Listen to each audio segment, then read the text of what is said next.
presents New Jersey Devils Stanley Cup Hockey.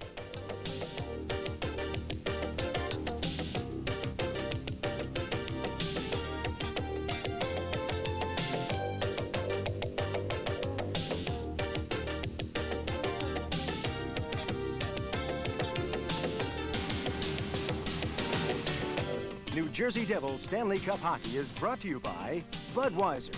Beechwood aged for that clean, crisp taste. This Bud's for you. By your New York, New Jersey GMC truck dealers. Real men, real trucks. And by New Jersey Bell Yellow Pages, the one that works. Live from the Byrne Meadowlands Arena in East Rutherford, New Jersey, Sports Channel presents Devils Hockey Playoff Action. Tonight, the New Jersey Devils take on the Washington Capitals in Game 3 of the Patrick Division Finals. The series is even at a game each. Hi, everyone. I'm Jakes McDonald, sitting in for Gary Thorne. Joining me, of course, Peter McNabb, Stan Fischler in the studios. Who would have thought the series would be even coming back here for Game 3? Well, especially after the way the Capitals dominated Game 1, Jakes. The Devils had to do something. They had to get someone to come up with a big game. And finally, the big line of Muller, Verbeek, and Broughton came up with the kind of hockey that they have been known for all season long. Let's take a look at some of the action as it went on. We go back, of course, to the fact that they were so patient, waiting for this line of Muller in the middle, Verbeek and Broughton to come through, and that they did. But really, the scenario, Peter, I guess goes back to Game 1 and the way the Devils and the Washington Capitals reacted to this incident. Well, it was mostly the Capitals management, the coaching staff and the Capitals management. Really, they sent the films in. They said something should be done against Patrick Verbeek, but the players themselves did not really respond that same way. Verbeek, regarded as a tough-nosed hockey player, comes to play every game. He'll give his licks, he'll take his licks. And this is some action from Game 2, dealing there with Scott Stevens. And you see Scott Stevens. Now, this is a very important play right here. Now, Stevens, this is on Broughton's goal. You see Verbeek will take Stevens out of the play here. Now, Stevens will go after him and follow him into the net. Now, Stevens' job's in front of the net. You'll see Verbeek will also take out Ledyard. Boom, Broughton's alone right in front of the net. That was Broughton's second goal, gave the Devils a 2-1 lead at the time. And the Devils go on to a 5-2 victory, and really with that line, the 3 goals for Aaron Broughton, that Verbeek comes up with a big goal. I mean, a key goal, not perhaps just in the game, but maybe the entire series. There's no question, Jakes.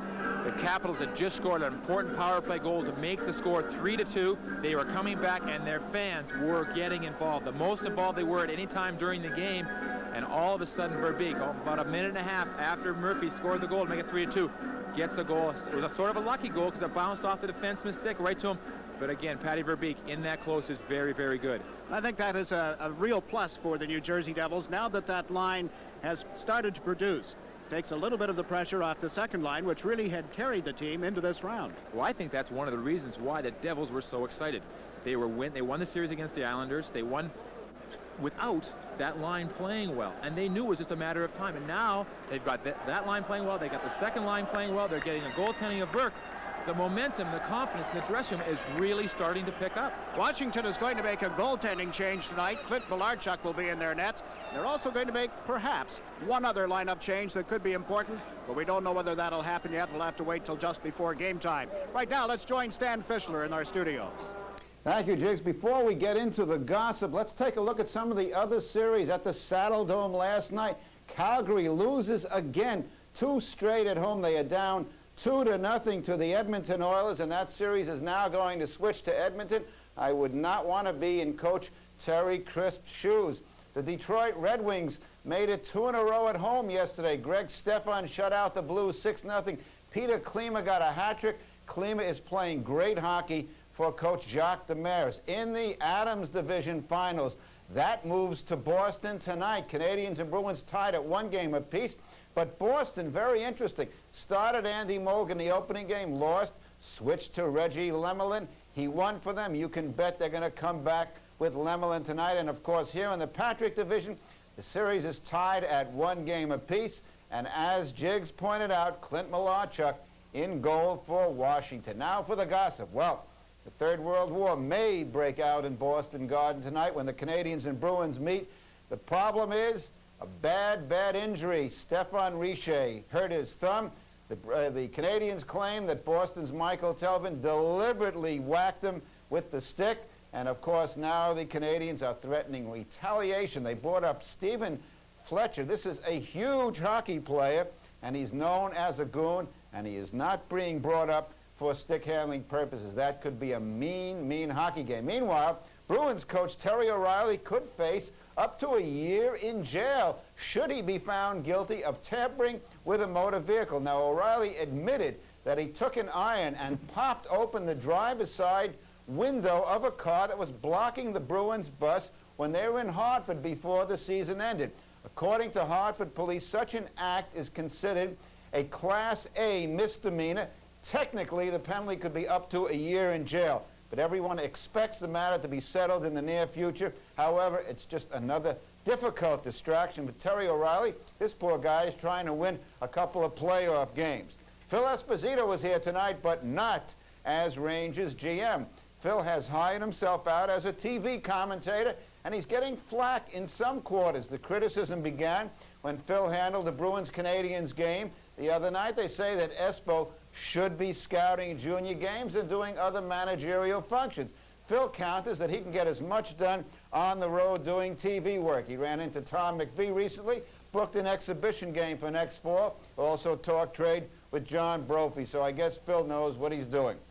Now, just how the Flyers handle their first-round exit remains a source of fascination in Philadelphia. Word has it that GM Bob Clark is trying to make a major deal. He's packaged forward Peter Zezel, they say, and defenseman Doug Crossman. And he's trying to lure a superstar to Broad Street. Meanwhile, Mike Keenan's position as coach is in serious jeopardy. It's said that Clark and Keenan have had a falling out, and Keenan is less liked by his Flyers players than ever before. Eddie Johnson, the Penguins GM, is another hockey personality whose future is hanging in the wind thanks to the playoffs. The problem was EJ's team did not make the playoffs. Tony Esposito, the new boss in Pittsburgh, chances are he's not going to keep Eddie Johnson around. My guess, Eddie Johnson may be a prime candidate as the next GM of the Quebec Nordiques, and we'll keep an eye on that one. Time for our cheers and jeers, our yays and boos, giving the yay to an old friend, Mike Bilbrey, former Bruin defenseman, rookie coaching season in the American League. He lifted the Maine Mariners from last place at Christmas to a playoff berth. Maine is now playing Fredericton in the second round of the AHL playoffs. Yay to Mike Bilbrey. I'm giving the boo. Washington Capitals get it, sending those films of the Verbeek incident to the NHL. Why? I don't know. Rod Langway himself exonerated Verbeek. It just didn't seem to make any sense except to stir up some turmoil, which was unnecessary. I give the Caps a boo for that. That's our gossip for tonight. Let's go upstairs to Jiggs McDonald. Thanks, Dan. Joining us in the studio prior to Game 3 of the series against the Washington Caps, the general manager and the president of the New Jersey Devils, Lou Lamoriello. Got to ask, first of all, how you're feeling. Are you happy? Little nervous? What's the feeling going into this game? Well, maybe I should reverse that to you. Whenever you're winning like this, I guess you have to be happy. Oh, we're just delighted. We're ecstatic the way things are going, Jay. We were talking a little while ago, Lou, about the fact that tonight, for the first time probably, the Devils really established an identity here in the marketplace. Well, I think we established that throughout the year.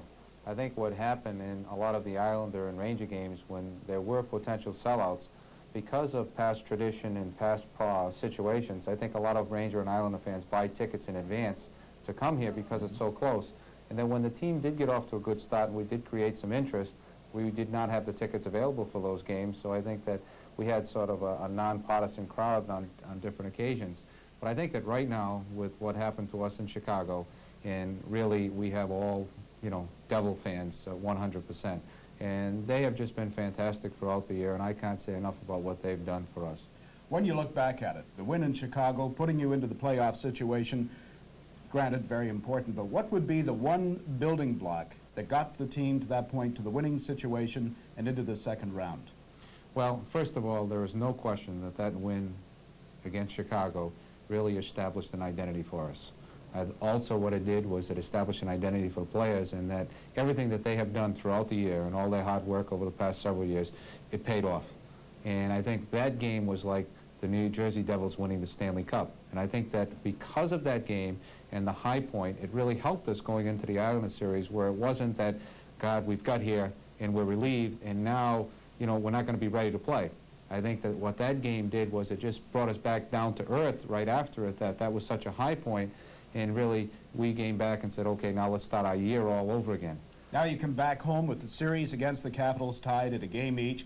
They tell me that there's been some off-the-ice type games going on between yourself and the Washington management. Oh, I don't think so. I think that sometimes things are played up. I certainly don't like to think about things like that. I dwell on the positive. And as far as I'm concerned, whatever Washington feels they have to do with their organization and to maybe get their team to go, that's their prerogative. All I'm concerned on is focusing on our team, what we have to do to get ourselves to win, and anything that might be a little out of the ordinary, I just really don't hear.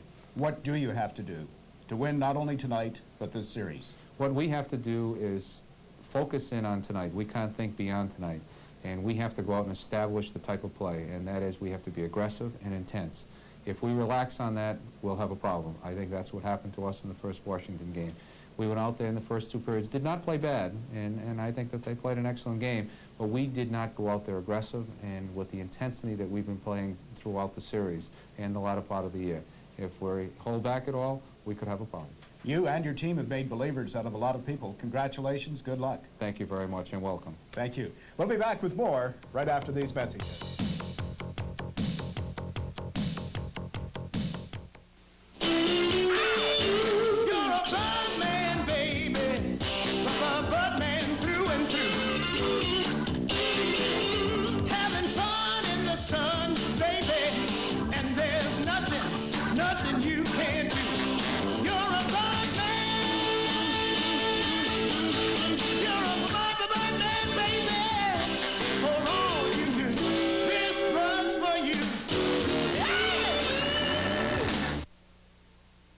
I don't like to swim. I can't. I like to play football. Sometimes. I like donuts, too. But I don't like them with all the junk in them. I like them with holes. Donuts should have holes. And I like my truck. It's a GMC. And it's tough. Just the way I like it. I like to blow bubbles, too. You have a problem with that?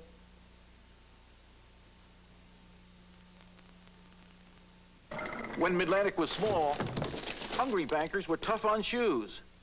We were always out looking for new opportunities, for ways to meet customers' needs. The more Midlantic grew, the more people expected hungry bankers to go that extra mile. It wasn't easy, but it paid off. Today, Midlantic's a top-ranked super regional, offering complete banking services. Some people think we should relax. They must be kidding.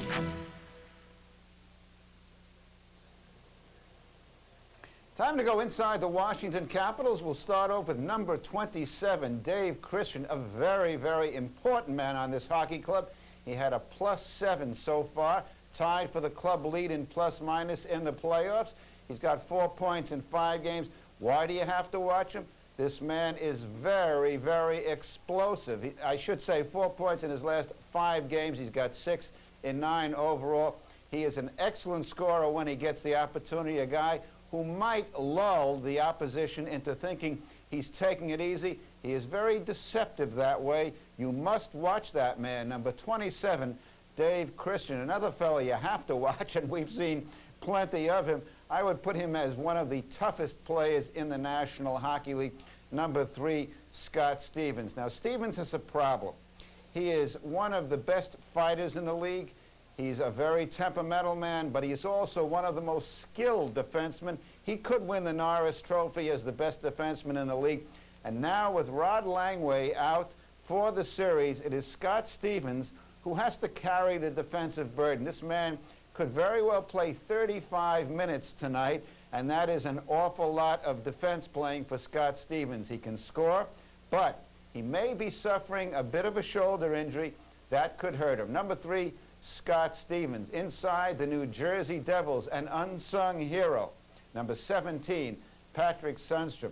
Now, you know what's great about this guy? He's a forward. And when he kills penalties, he throws himself in front of shots more than any forward that I know of in the NHL. He's averaging a point a game. He hurt his knee in Game 1.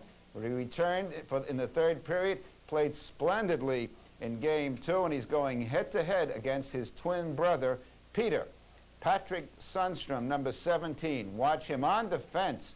Tommy Curvis. Now, this is a guy who got thrown out of the game in Washington in Game 2, although there was some question whether it was deserved or not. But Tommy Curvis has come into his own. He's playing excellent hockey at the point, doing a superb job. He has 1 goal, 2 assists in his last 3 games. As you can see, he's got 6 points in 8 games. Number 5, Tom Curvis. Let's take a look at the scratches tonight. Washington, Langway, Leach, Carville, Kastelik, and Felix. Remember, Kastelik was the guy who they used in the last game, the tough guy. Devils scratches. Take a look at them. McPhee, Brickley, Perry Anderson is suspended tonight. Jack O'Callahan, Jim Korn, Doug Sullivan, and Alan Chevrier. Now let's go back upstairs with Peter and Jiggs. All right, thanks, Stan. All set for Game 3. The Devils' good luck charm. 6-year-old Jared Spector has just completed his rendition of the Star-Spangled Banner as you look at Clint Malarchuk, 26 years of age, stands 6 foot, weighs in at 190. Has been in only 1 playoff game for the Capitals with a 4.92 goals against average. That was an overtime loss against the Philadelphia Flyers, losing 5-4. And as you might expect, 21-year-old Sean Burke gets the call. This will be his 8th game in the playoffs. Very nifty, 2.86 goals against average, 4 wins, 3 losses, and a victory via the shutout. Of course, 1-1 in this series. That man is Dennis Morrell, will referee tonight, joined by Swede Knox and Wayne Bonney as your 2 linesmen. The Devils with the Muller line, Verbeek and Broughton on the wings. Hampson put it down into the Devils zone. Bruce Driver trying to move it around the boards. Greg Adams pinches in. In off the right point, puts it back in the Devils' goal. Curvers moves it up right wing for Verbeek. Runs into Scott Stevens, and picking it up is Muller. Lays it in around Pavanka. Muller gets to it again, then is taken down. Here's Verbeek with a centering pass, tipped wide of the net. Comes back to the left side for Bruce Driver. Centers one, cleared by Stevens. Devils shoot it right back in. They held it at the line, apparently. Now Stevens moves it out to Gardner on the right wing. Mike Gardner checked at the Devils' line. Adams in after it. It's cleared out by Curvers. Stevens picking it up at center, steps over the line, gave it to Adams. It's stolen by Verbeek.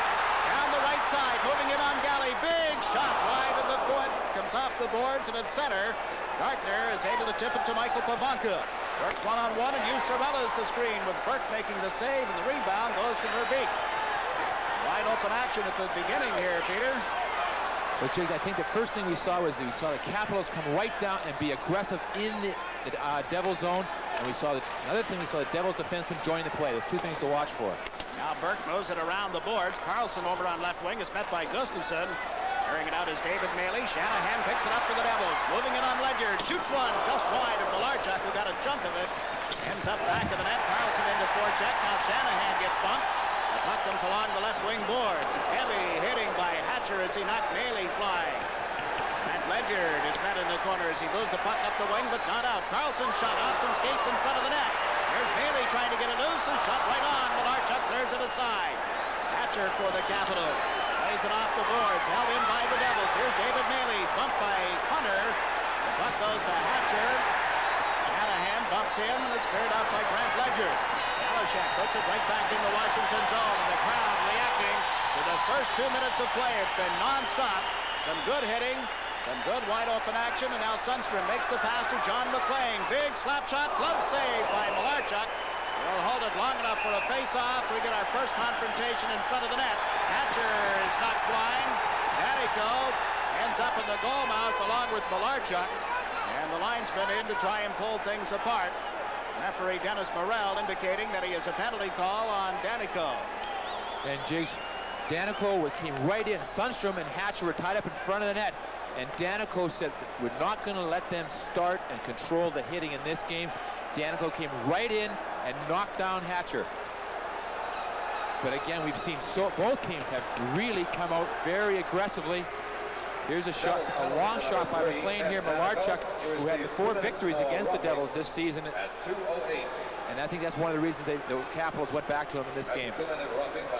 Danico gets a roughing penalty, 2:08. Yeah, I think you're absolutely right. Coaches and managers look at what the regular season meant. So many of us in the media say, well, you can throw out those numbers in the regular season come playoff time. But if you've got a goaltender who has had your numbers, so to speak, you're going to put him back in there. I think the one game they're looking back to was a game where Pete Peters came in, started the game. Malarchuk came in and replaced him in the second period because Peters was sick and played an outstanding game. The Capitals won 4-3, but Malarchuk showed a lot of cool coming in a tough situation. I think they're looking for the same sort of game from him tonight. And a look at the numbers on the Caps power play, and we watched Ridley moving in. Valasek got it to the line. They feed it across to Stevens. Centering pass, and Gartner, shot it wide of the net. And that's been a problem for the Caps thus far in the playoffs, not just this series. Stevens pulling it off the boards. Play is called. Hand pass indicated by referee Denny Morrell. So they'll face it off outside the Devils' blue line. There's James Grant Schoenfeld. And I think one of the things that Jim Schoenfeld was trying to do today was keep his team calm. I think in Game 3 of the Islanders series, where the players were individually brought onto the ice, I think the Devils players were a little bit in awe. I think that was their least emotional game because there was so much emotion used at the start of the game. He wanted to stay away from that in this game. Now we'll see how the team reacts as they kill off this penalty against Danico. Stevens moves it up the wing to Ridley. Bumped by Sundstrom of the Devils. There's Gartner over on right wing. Trying to get around Valasek, is chased behind the net. Adams moves in and off comes the net. Adams hits the gate. Greg Adams, who likes to go to the goal mouth, bumping with Sorella, forced the Devils defenseman into the net behind Burke. And the teams will be at 6 aside. And Morale, in Game 2, Adams went right to the front of the net and did an excellent job of screening Burke on the power play goal by Murphy in the second period. And I think the Devils have been told, the defensemen especially, don't let him get in there. But you see Adams working for position in there, but the referee felt he worked a little bit too hard. Interference called on Greg Adams at the 2:49 mark. So the teams are at 5 aside. 1 minute and 19 seconds remaining in Danico's roughing penalty. Face off outside the Devils zone. Kirk Muller will take the face off against Bent Gustafson. Aaron Broughton is the other forward for the Devils. Wolanin and Valasek on defense. Ledyard and Hatcher on defense for Washington. David Christian is also out on the ice for the Caps. Broughton taking the draw after Muller had been waved out. Got it back to Valasek to Wolanin. Greg Wolanin. And it knocked away by Christian. Recovers just inside the blue line as you see him drop it back to Valasek. Randy Valasek, what a story he has been. On to Kirk Muller. Bumped by Hatcher. Muller has it in his skates, then it's checked. Wolanin hustles back into the center ice area. Over to Valasek, up the boards and on into the Washington zone. Malarchuk leaves it for Grant Ledyard. Ledyard, bothered by Broughton as he moved it up to Christian. This crosses with Gustafson. Christian steps over the line. Gustafson was already in the Devils' end of the ice, so that puts the play offside. Here's a man, Bent Gustafson, who had an outstanding first game. He had 2 assists. He was a leading scorer for the Capitals in the playoffs so far with 4 goals and 8 assists in the 9 games. But more importantly, I think, against the Devils, he always seems to play well, especially in this building. So it'll be interesting to watch and see who Coach Schoenfeld feels should play against Gustafson. Well, as you see, the Boston Bruins at home have taken a 1-0 lead over the Montreal Canadiens. It's supposed to be the Battle of Massachusetts tonight, isn't it? Oh, they listed the players they were going to go after. Perron, the coach of Montreal, which is, I mean, it must be pretty easy to be a coach and list him. He doesn't have to go out there against Kluzak and Neely and those guys. As a hockey fan, it's to be hoped it doesn't live up to all the advanced publicity. They just stick to hockey and play it as well as they can. Dougie Brown chasing the puck into the Washington zone, ran into Scott Stevens. Loisel takes Galley down. The puck comes back to Driver. Into the skates of Brown, and Stevens checked him as he crossed through in front. Stevens and Brown still on one another. Gartner tips the puck rink wide in his own zone. Kerber's moved in for it, controls it with a pass to Loisel. He shoots wide on the glove side. Here's Kerbers with the rebound. Shot it off Galley. And the Devils break out. Into the center ice zone. It's Gartner into the New Jersey end of the ice, and Kerber's a good play to come back and take it away from him. 30 seconds remaining in the penalty to Adams. Danico nudged the puck over center ice into the Washington zone, pulled up and then dumped it back to the net. Malarchuk let it go. The Caps defense able to get it to Bob Gould. He and Hatcher went back to the net. Gould just dumps it down into the Devils zone, right to Sean Burke. Now to Joe Sorella. Sorella backed it off the skates of teammate Mark Johnson. Up to John McLean. McLean has Sundstrom with him. Sundstrom across the line, got checked, and as Johnson gets a stick on it, the play is called back and an offside. Teams are at 6 aside now. 15 minutes and 9 seconds remaining in the opening period here. There is no score. Period 1. But why your book? I already have an ad in the yellow pages. Okay, I'll think about it. I'm in the Jersey Bell book. Do I really need an ad in another one? Can you get that, Joyce? Okay, let's figure this out. Are people really going to use 2 books for things? That's stupid. They'll only use one. That's the whole point. I only need to be in the one people use. Bill, I need the phone book. The New Jersey Bell Yellow Pages, the one that works. Face off just outside the Washington blue line. The Devils with David Maley, Shanahan, and Carlson as the front line. Caps have cleared the puck to center ice. Danico slaps it off the boards. Devils regain the blue line, and back for it is Grant Ledyard. Ledyard slipped away from one check and dumps it into center ice. Jeff Greenlaw, who is in the Washington lineup tonight, number 24, moves in after it as Danico played it around the board. Out of the reach of Carlson, and there's Murphy for the Caps. Outside to Greenlaw. Danico plays it away from Sundstrom. Peter Sundstrom, Patrick's identical twin brother, puts it out in front. Francis Getty with a shot that's blocked by Burke. He bunted it out of the air, and Burke came up with a beautiful save.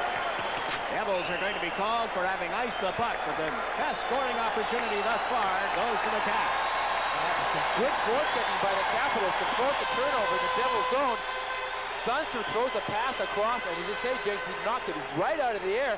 Burke does not have a chance to get an angle on this. He just has to react at the last second, and he kicks that one out. That was a big save. Man, we've played 5.5 minutes. Take another look at it. Here, right there, he knocks it out of midair, so Burke has no chance to get a line on it at all. He just has to react in that 4 or 5 feet from where Francis Getty hit the puck from. You look at the reflexes of that kid, and he is just that, 21 years of age, 6'3", 200 pounds. What a story he has been. Pavanka taking the face-off against Kirk Muller. Broughton had stepped out of the face-off area, lines up again over on the left wing. Linesman Wayne Bonney ready to put the puck in play, and Pavanka pulled it back. Gartner was checked immediately by Pat Verbeek. Here's Adams for the Caps. Slips one out in front off the skates of Driver. Verbeek sends Broughton into center ice. Aaron Broughton, long shot, stick save by Malarchuk, and the puck ends up in the seats. We were talking about the Broughton line with Muller and Verbeek. Aaron Broughton the other night showed 3 different kinds of goals. One was deflection, one was a deke in front of the net, and one was a slap shot from about 35 feet. He really is an exceptionally versatile player who can score from just about anywhere on the ice. How about the frustration during the first series and the first game of this series? Was it beginning to get to the line, or the player into the... There's no question. Away from the games, it was absolutely it was bothering them a lot. But the thing that I was impressed with, it didn't affect their defensive play. They never let the team down. They felt they were letting the team down, but they never let the team down defensively, which is a sign of a very mature group of athletes. That sure is. Caps have cleared the puck into center. Kerber's knocked it down, put it in the Washington zone. It was cleared up by Craig Smith. Beek had the stick knocked out of his hands, recovers it now as Kervers takes the pass, and it's intercepted by Gartner. Put it right on the stick of Tom Kervers. The Sundstrom for the Devils, moving in on Johnson, pulls up, lost one off the skates of Greg Smith. And Hunter has cleared it out for Washington. Kervers and Driver on defense. Driver with a pass into the center ice zone. McLean couldn't get to it. Devils face back into their own zone. And there's Gartner checked at the last second by Kervers as he cut right in front of the net. Sundstrom brings it into center ice. Cross ice pass intercepted by Stevens to Gartner. He can't go anywhere with it. Now recovers the puck. And centers one, and Gartner is knocked down heavily by Danico. You heard the crowd react to that? Devils into the Washington zone, and they've moved in offside. Now the sticks come up a little. Adams and McLean. Adams just turns and skates away. 13 minutes, 7 seconds remaining in the opening period at the Meadowlands Arena. There's no score in Game 3. Over 1 million Sports Channel subscribers can't be wrong. When it comes to live games of the teams you care about, you've made the right choice. Sports Channel, with year-round coverage of the Mets, Yankees, Islanders, Nets, and Devils, all wrapped by New York Sports Night, the only complete half hour of local sports news. With a major New York area sporting event virtually every night of the year, over 1 million subscribers agree the name of the game is Sports Channel. Face off in the center ice area. Loisel on the draw against Gustafson. Stevens getting to the puck at the Washington line. Got checked. Conacher on the left wing boards. Puts it back to the net. Stevens plays it away from Doug Brown. It went to Gustafson. His pass intercepted by Valaschek. Moves in off the left side. Shot one. Malarchuk the save. Up high off the right shoulder. And the Caps are able to clear it out. Sorella back in his own zone. Played one up the middle. Gustafson stole it. He's given it to Christian. Dave Christian has the stick knocked out of his hands as Sorella goes back to the puck. Well, Sorella plays one off the boards. Stevens chases it. There will be no icing call. Loisel moves in to forecheck. For Stevens to go back to the net. Stevens off the boards, intercepted by Doug Brown. Plays it behind the net once more. Loisel can't catch up with it. Gary Galley's pass, and there at one. Stolen momentarily and then cleared out of there by Stevens. Valaschek drops back. Gives it to Sorella. Rink wide. They tried to catch the line mate coming out on a player change and almost had too many men on the ice. Devils, that is. Stevens with a pass to Gustafson. He puts it in the Devils zone to the left of Sean Burke, and Driver is there. Now the Caps go for a player change. Driver's long pass to Shanahan. Plays it in along the boards. Ridley pulls up deep in the Washington zone. It is checked by Maley. Ridley recovered the puck. Murphy lost it. It comes to the side of the net. Covering up is Ledyard to Murphy, and he's met again, this time by Shanahan. Meantime, it's Miller over center ice. Into the Devil zone, offside as Ridley broke in on one side, Gould on the other, and face off out in the center ice zone. Mike Ridley, who scored the first goal for the Capitals in both of the 2 games here in this series, has 4 goals, 4 assists, 8 points so far in a 6-game streak. He scored the last 6 playoffs games, so he's probably offensively been their most consistent player in the playoffs. If they were ever to get Gardner and Christian going together, Gardner in particular, here's a guy that scored 48 goals in the regular season. $1,000 for each goal was donated to Children's Hospital in Washington with the help of some friends, but still a nice gesture. But 1 goal in the playoffs. The thing about it is he's getting his shots. So the Capitals are putting him out there because they know sooner or later he's going to score, but he just hasn't had an opportunity. Late penalty call in effect against Washington as the Devils move into center ice. Muller got tripped up. Gave it to Broughton. Back to Kerber. Steps into the Washington zone. Around one check and then lost his balance. And as Ridley loses it, he never did control it. Now the goaltender Malarchuk does. The Devils go to a power play. The face-off will be in the Washington end of the ice. A slashing penalty on Greenlaw, setting up the second power play for the New Jersey Devils. There is no score.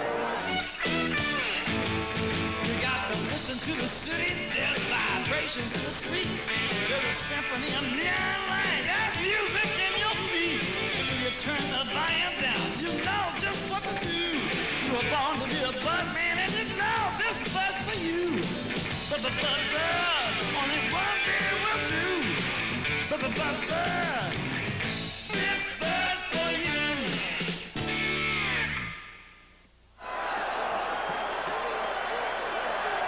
There's a look at Jeff Greenlaw. Jigs, coaches never mind when a player comes on the ice and takes an aggressive penalty. The penalties like that, slashing away from the puck, coaches don't like. He is in the lineup tonight. Kastelik not in the lineup for the Washington Capitals. The Devils with the man advantage in the series. They had scored 3 power play goals on 12 chances prior to this game. 13 of 55 overall going back to the Islander series. Watch them try and set up in their own end of the ice. Pass to the left side. Kerbers moves it on into center ice. Caps just cleared right back. Got to make that pass good. The Devils' power play is most effective when Curvers and Driver are on the points. The other night, it was working very effectively until Curvers was thrown out with the game misconduct, and then the power play seemed to lose some of its zip. Now they move into the Washington zone. Broughton drops it back. Curvers went to play it across to Driver. Sneaking up on the play was Gustafson. Here's Curvers to Broughton. Stevens chases it in for the Caps as Hatcher set a pick on Muller, and Stevens is able to move it to center ice. Danico, who's just come out of the player change, gives it to Muller. Left side to Sundstrom. Pulls up on Gould, and the puck is taken by Gustafson. And Gustafson pushed back into his own zone. Stevens to Hatcher. Big Kevin Hatcher slams it down the ice. 38 seconds remaining, and Greenlaw's slashing penalty. The Devils haven't been able to mount anything thus far with this bad advantage. Difficulty getting over center ice on this attack. Now they elect to dump it in. Marchuk plays it around the corner boards. There's Mark Johnson. Johnson tying up with Gould. Sundstrom there as well for the Devils. The puck comes back to the point. Across now to Wolanin. Wolanin with a shot. That's dipped wide on a deflection. Sundstrom feeds Danico. Long shot. He scores!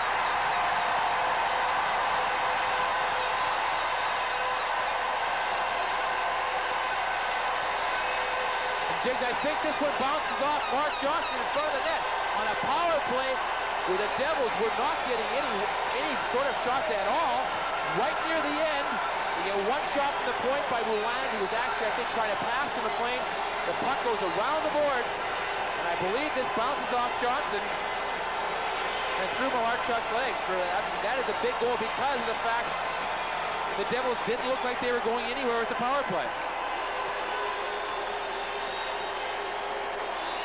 Indeed, somebody forces it to change direction, and it does appear to be Mark Johnson. The goal is a power play goal at 10:37 of the opening period. The Devils lead 1-0. Goal, his fifth goal of the playoffs, scored by number 12. Mark Johnson with his fifth of the playoffs. Assist to number 3, Ken Danico. What a shot by Danico. Sundstrom. The time of the goal is 10:37. Sundstrom will get the other assist. At 6 aside, and the Devils right back in the Washington zone. Mark Johnson, Conacher rather, controlling the puck, gave it to Sorella. It's a power play goal. So Sorella plays one back in the net. There's Hatcher. Flips it out into the center ice area. Bounced between the Devils defense, I should say, and Sorella gets back in time. Sorella and Valaschek on defense. Brown up front, along with Loisel and Conacher. Here's Sorella with a pass to Brown.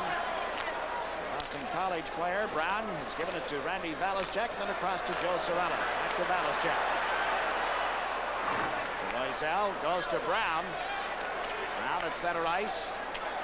Gave it to Conacher, shoots it in off the boards. It skips into the mesh at the back of the net. Boos and ahs from this capacity crowd at the Meadowlands Arena. Michael Pavanka puts the puck in the Devils zone. Picking it up is Driver. Caps at the middle of the player change. The Devils have completed theirs. Bailey is out with Shanahan. Carlson. Meantime, Curver sends Carlson over the line. To Bailey. That's to the left side. David Bailey pulls it away from Ridley. Puts it in front. That's cleared by Ledyard. Couldn't get it outside the line. Curvers checked as he tried to dump it back in. Taken by Hunter. Hunter able to feed it to Dave Christian, and out he comes. Christian goes to shoot one in that's deflected up into the seats.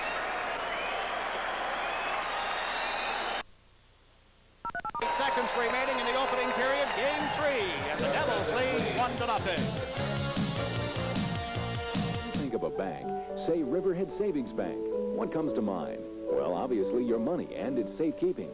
For over a century, we've been making your hard-earned money more available for your family, your home, and financial future. And in that time, nothing has changed at Riverhead Savings Bank. The same warm, personal attention and a spectrum of banking services. That's Riverhead Banking. Since 1872, helping Long Island and Long Islanders grow. Face off in the center ice area. The Devils on a power play goal by Mark Johnson lead the Washington Capitals 1-0. Matt Verbeek, Kirk Muller, and Aaron Broughton up front for the Devils. Curvers and Driver on defense, and this is Bruce Driver. Hanging off Muller's skates. Muller skipped away from a check on the boards from Peter Sundstrom. Sundstrom hangs right with him, forced him back. Cuts to the right side, banks it off the glass. Stevens knocked it down and brought it back in offside. Jigs, we have a picture here of Scott Stevens, who's some players we were talking about before the games, Jigs, the action seems to follow them whenever they're on the ice. In the first 2 games, there was 11 goals scored. Scott Stevens was on the ice for 9 of those goals, 4 for the Capitals, 5 for the Devils, and he was in the box for another one of the goals. So 10 out of 11 goals he was on or involved in them. And he's an impact player. Seems to have controlled his temper fairly well in this series. He just lost it once against Verbeek. We saw a picture of it before the game. The only time where he seemed to let his emotions pull him out of position. He is out on the left side of the Caps defense, teamed up with Gary Galley. That's Galley, number 2, putting the puck back in the Devils zone. Lannon moves it up the right side to Claude Loisel. Loisel bumped a little. Miller got a piece of him as he put it back in the net. Malarchuk moves it along the boards, off Miller, right to O'Lannon. Shot one that's deflected high and on into the seats. Just over 7 minutes remaining in the opening period. Game number 4 is here at the Meadowlands Arena on Sunday night. Game 5 is back in Washington on Tuesday night. We'll catch all the action right here on Sports Channel. Look at Clint Malarchuk, played in 54 regular season games. Lifetime playoff record isn't impressive. This isn't the reason why they picked him to play in tonight's game. No, not at all. It was his season record against the Caps. Forced the change, plus they wanted a night's rest for Pete Peter. Ridley with a pass deflected by Belichick and on into the seats behind the Devils bench. And they'll face it off in the center ice area. One of the stories with Washington over the years has been their defense, how tight they are. Give this Devils team an awful lot of respect for the way their defense has played for the last month of the regular season, and a little bit more than that, really, and on through the playoffs. I would say, if on paper, if you were looking at these 2 defensive groups, you'd have to say, before the series started, especially with Langway, Stevens, Hatcher, Murphy, it was the outstanding group individually. But as a unit right now, I think the Devils' defense are playing as well as anyone in the National Hockey, as a unit. What surprises me about the Washington defense is that the players they've added, for the most part, they've gone to the Los Angeles Kings. Not a highly regarded defensive organization, and they get people like Murphy, Galley, Ledyard, all worn the big crown. I think one of the reasons for the problems is they gave up too soon on Murphy. He was a young player, a very offensive player, learning the game, made some mistakes defensively, and they gave up on him a little bit too early. Spoken like a general manager. Here's Muller across the line. Delayed penalty call in effect. Muller feeds it across. Danny goes in, shoots. Malarchuk blocked that as he moved out to the right side. Back of the net is Broughton. Now a fight breaks out. Kurt Muller challenged by Hunter. Everybody gets involved except the 2 goaltenders. Malarchuk is off in the corner. And of course, Burton is on his way to the Devils players bench. And Jigs, it is always so interesting to watch how Dale Hunter plays the game. He saw the referee's hand up. He knew his team already had a penalty, so he went in there and tried and provoke Muller into taking another one. Still have just over 6 minutes remaining in this opening period. We'll take a break. Your score from the Meadowlands Arena is the New Jersey Devils 1, the Washington Capitals no score.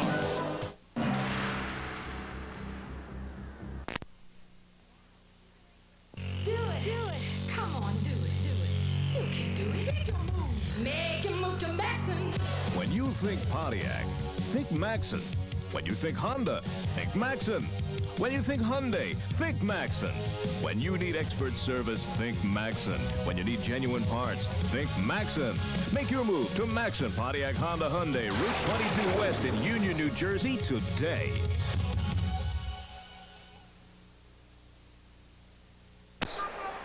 Kurt Muller is off the ice. Ben Gustafson, 2 minutes for interference. Gustafson is going off as well. Number 32. Gustafson got the original penalty at center ice for taking down Verbeek as he was going across the play. For the Devils. But Hunter, he is such an aggressive player, Jigs. He's now 3rd in the history of the National Hockey League in penalty minutes in the playoffs, behind only Tiger Williams and Dave Schultz. Oh, boy. A couple of great household names, the Tiger and the Hammer. Gustafson for interference, Hunter and Muller for roughing. And Hunter, of course, realizing that Muller is the key to the Devils' power play, takes him off the ice. Team Schoenfeld has sent Mark Johnson out there along with Sundstrom and McLean. Driver and Wolanin, or Kerbers, excuse me, will be on the Devils' defense. And here is one of the reasons why the second line scoring, now with Mark Johnson with his 5 goals in the playoffs, he's the leading goal scorer for the Devils, why the second line has meant so much to the Devils, because other teams were keying on the Muller line and starting to do just this. Take them off the ice with them. Doesn't matter for 2 minutes, 4 minutes, even if Gustin has a penalty, they were starting to take Muller or Verbeek or Broughton off just to get them away from the power play. Exactly. To kill it off, Coach Brian Murray of the Caps has sent out Miller and Gould. Hatcher and Smith will be his defense combination. You see the face-off right at the center ice dot. And Johnson gets the draw to Kerbers to Driver. Driver backs in. McLean cuts to the right side. Driver's pass to McLean. Neatly to Sundstrom. Comes over the line, giving it to Mark Johnson. Johnson moves into the corner. Drew a couple of caps toward him. Fed Driver to Kerbers. Across, intercepted and cleared down the ice by Hatcher. Big Kevin Hatcher, a much improved defenseman for the Caps, just 21 years of age. And watch Driver starting out with it. Hold it away from the forechecking of Gould. Gave it to Johnson. They move up 3-on-2. Johnson can't slip through the defense and knocked it out of the skates of Smith, and Malarchuk covers it. Jiggs, you were talking about Hatcher.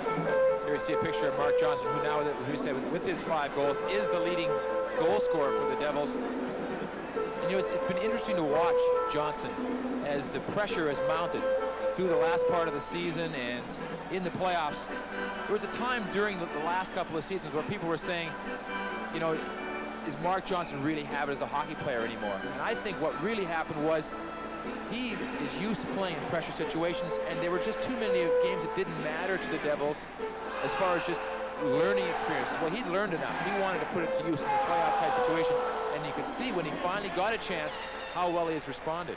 They talk about experience and playoff experience. The experience of the 30-year-old has really contributed to this young team. Very much so. So few players had played a playoff game. Well, we watched John McLean, who's been a playoff hero, and the hero that got the Devils into the playoffs. Caps broke up the play, however, and the Devils are forced back. Craig Wolanin takes it from Burke. Turns sharply. Plays it across to Mark Johnson to the right side to Driver. Plays it in around Stevens to Sundstrom. Chased into the corner. Stevens gets to the puck. Driver held it in at the line. Across to Wolanin. Lets one go. Broke the stick. Both the stick and the puck went wide of the net. Opposite sides, and it comes back to Driver. Into the corner, out of the skates of Johnson. There's McLean with it, centered in front. Sundstrom to Johnson. He scores!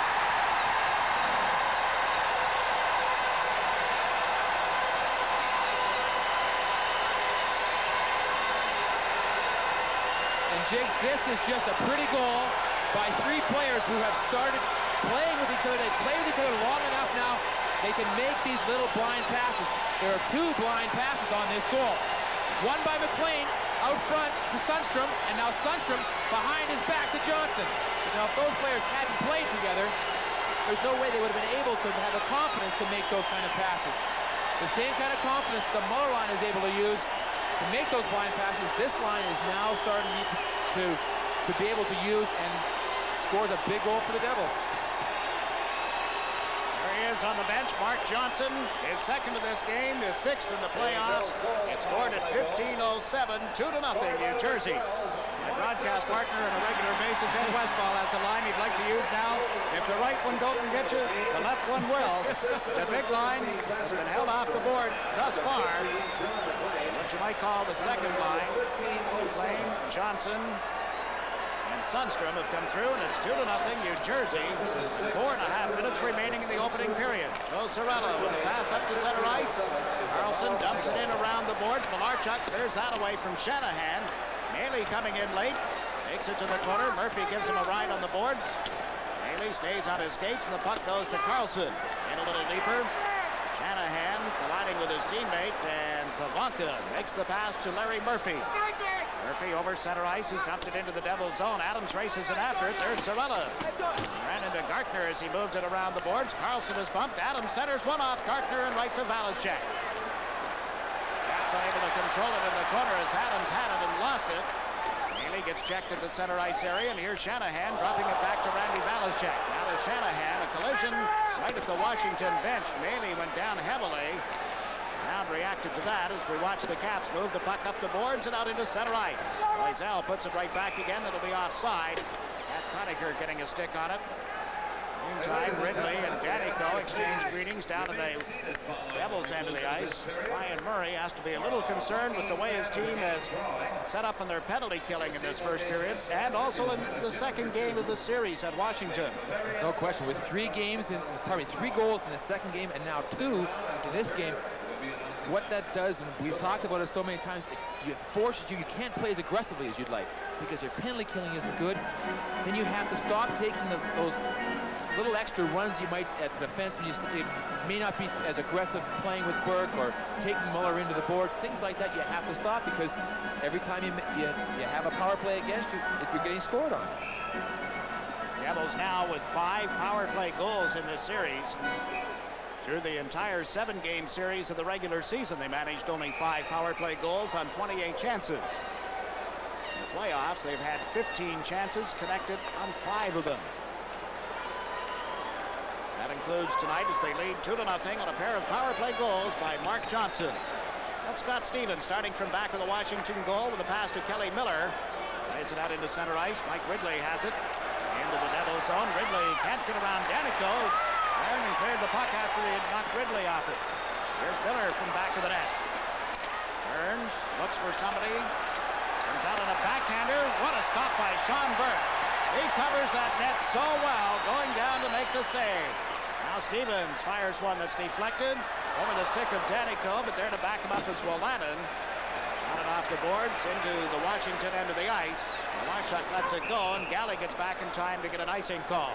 We'll step out here. 2 minutes and 54 seconds remaining in the opening period.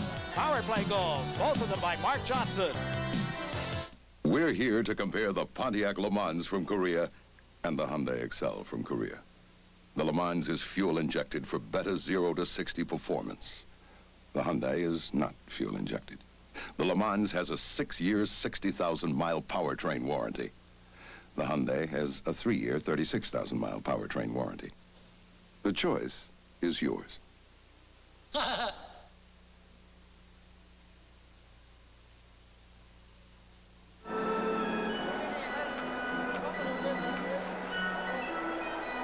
This is a great play by Miller, but this is the first time that the Devils defenseman or their defensive unit got caught making a bad play, and Burke was right there to make the big save. So many times in the last 20 games, the Devils have had outstanding periods. They've made one mistake, but that one mistake hasn't cost them a goal because Burke's come up with a big save. There's that drive from the point by Smith. Low, Burke made the stop, and we've got a delayed penalty call in effect against New Jersey as Hunter centers one. Christian's shot is blocked.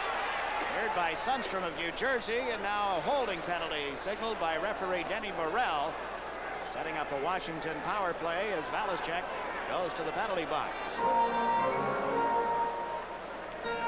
Andy Valaschek set off at 17-18 of the opening period. Here we see the save right off the faceoff. And again, the Capitals win the faceoff, but another thing the Devils defensemen are doing so well is clearing out the front of that net. They're letting Burke see that puck from the point. Now Valaschek obviously does hold the man in this situation, but they're making the constant effort to try and clear that front of the net. We'll go back to that second Devils goal for a moment. It's Johnson from Sundstrom and McLean at 15:07. Second power play of the game for Washington in the series. 2 for 13, including tonight, and Hatcher can't hold the puck at the Devils' blue line. Back to give it to Gary Galley. Hatcher. Loisel knocked it away from him, went into the Washington players' bench. Ryan Murray screaming at his players. Not a very consistent effort in the center ice area. Bad pass to begin with. Immediately, the Devils are right on them. I think there's almost 2 factors in this game that are playing against each other. One is the youth and enthusiasm of the Devils. One is the experience and the knowledge of the game of the Capitals. And right now, the Devils' enthusiasm is clearly winning out over the experience. Look at the shots on goal at the moment. 9-4. The Devils out shooting Washington. Sean Burke has made 2 sensational saves. The one off Francis Getty that he punted out of the air, and then just a short time ago, Kelly Miller's opportunity. Washington with the man advantage. Gary Galley with a long pass to Hunter. Hunter moves to the left wing boards, holds the puck, goes in a little deeper. Christian standing in front. Now they get it to Galley, to Hatcher. Big shot, pad save, and there's Christian with the rebound, and he shot one wide. Off the teammate, it comes back to Galley. Galley to Gustafson, but the whistle is sounded. Hunter is going to leave the ice. Some pushing and shoving. Loisel, I believe, and Hunter will both get the gate. 1 minute and 55 seconds remaining in the opening period. And Jigs, those numbers I gave you before about Hunter being the third, those were before these playoffs. He has now moved into second, and he's only 14 minutes behind Dave Tiger Williams for the all-time lead. Tiger Williams has 455 minutes in penalties in playoffs, and Hunter now has 435, so he's down to 10 minutes. I guess really that's a tribute to the Battle of Quebec, huh? When you think of the Quebec-Montreal series that they've had. How many of those would be slashing against the Montreal Canadian player? There's another look at Sean Burke and some of the acrobatics. I hate to think what he will do to the National Hockey League next year. He'll qualify as a rookie next year because he did not play the allotted number of games to nullify that. And if he plays anywhere near next season as he has at this level, you might as well polish up the Calder Trophy right now and deliver it to New Jersey. And the thing that the Devils are hoping for is a little repeat of history. Ken Dryden was exactly the same thing. He came in the playoffs in the year 70, 71, was a rookie, was probably eligible for the rookie for the next year, but he helped them win the Stanley Cup the year before. Does this guy have a law degree? Stevens with a shot, blocked in front of the net, then Gustafson on that went off the right pad of Burke. And Gustafson feeds Stevens, winds up, shoots, it's blocked in front. There's Christian with the rebound, and they score! A second effort gets Washington on the board with the power play. 1 minute and 38 seconds still to play in the opening period, and again we have pushing and shoving after the goal and the whistle. Hey, are you finished? Back up! And Jake, you were talking about Adams and how well he works in front of the net. You can really give a lot of credit on this goal to Adams. He did an excellent job of keeping his position right in front of the net. Christian was able to work around him for the shot. Now Stevens gets a shot on net, but you see what a good job Adams does of keeping his balance and not going down, which enabled, he almost shielded Christian away from the two Devil defensemen, and the puck went right there. A very strong play by Adams and a good play by Christian to keep after that puck. Now watch Adams, 22, right in front of that. Now Danico goes to knock him down. Adams actually stops the first shot by Christian from going in. Christian hung with it, but Adams did a lot of the hard work right in front of the net. A shot from right along the goal line. David Christian getting the goal for the Washington Capitals. That's Christian's second in the playoffs. First on the power play. His second of the playoffs. Stevens will get one of the assists. Here's Miller cutting it off left wing center. That's cleared away by Balischek. Ridley couldn't hold on to it. Is 18-22. They ruled that Carlson has shot it into the Washington zone, and we're going to get an icing call against the New Jersey Devils. That's a pretty tough call, Jakes, but what they're saying was that he hit the puck and it went down the ice, and there is icing is not an intent. You don't have to intend to ice it for it to be icing. It's just if it goes down and you knock the puck down. So that was actually a good call by the referee. Jim Schoenfeld may disagree with you at the moment, but nevertheless, the face-off is in the circle to the left of Sean Burke. 2-1 is your score. The Devils leading the Washington Capitals. This is Game 3 of the Patrick Division Final. I'm Jakes McDonald in for Gary Thorne tonight, joining Peter McNabb and Stan Fischler. Carlson on the draw for the Devils. Got it to the corner. Curvers moves it up the wing. Off Conacher. This rolls along the boards into the Washington zone. And it too will be called for icing. Stevens reacting to the presence of Doug Brown. Brown goes back to finish the conversation, and up come the sticks. Stevens gets out of there. Stevens knows that he's just too valuable on the ice. He had another assist tonight on the Capitals' first goal. He has to play with Langway out of lineup. He can just not afford to be in the penalty box, and if the Devils are going to send someone out to take someone off the ice, you could bet it might be Scott Stevens. You wonder too just how bad that shoulder is and whether or not it's improving You get no information whatsoever during the playoffs. It's like injury, never heard of it. Who's injured? Can't be. He's playing. Stevens certainly one of several players, no doubt, playing hurt. He's wide here on the left side as Ridley lost the draw. Herbers takes it back to the net. Less than a minute to go in the opening period. Doug Brown up right wing. They move in on Scott Stevens, who just reached out and knocked the puck away. Conacher gets to it as Stevens went down. Stevens on top of the puck, and there's no further play. Scott Stevens, the #1 draft choice of the Washington Capitals. Jigs, when players are talking about the strongest players in the league, who's the toughest, sometimes there's controversy about who's the toughest. But usually when the players are talking about who's the strongest player in the league, if he's not mentioned #1, there aren't many guys ahead of him in anyone's mind. He is just a very strong man. And somehow I get the feeling that he still couldn't beat his dad. Everybody knows his father is a big, he's more of a bear build than his son Scott. You know some of the rest of the family too. Mike, his brother, I was a roommate in Vancouver his rookie year. He's now playing in Maine with Mike Milbury. He's not as big as Scott, thank goodness. Yes. Devils trying to penetrate at the Washington line, but they couldn't put the puck by Gustafson, who shoots one from the point just wide of Burke on the glove side. And ends up on the stick of Mark Johnson, who's cleared it to center ice. Hatcher unable to put it back in the Devils' zone. Sundstrom taken down by Gustafson, and the play goes offside at the Washington blue line. Now 27 seconds remaining in this opening period.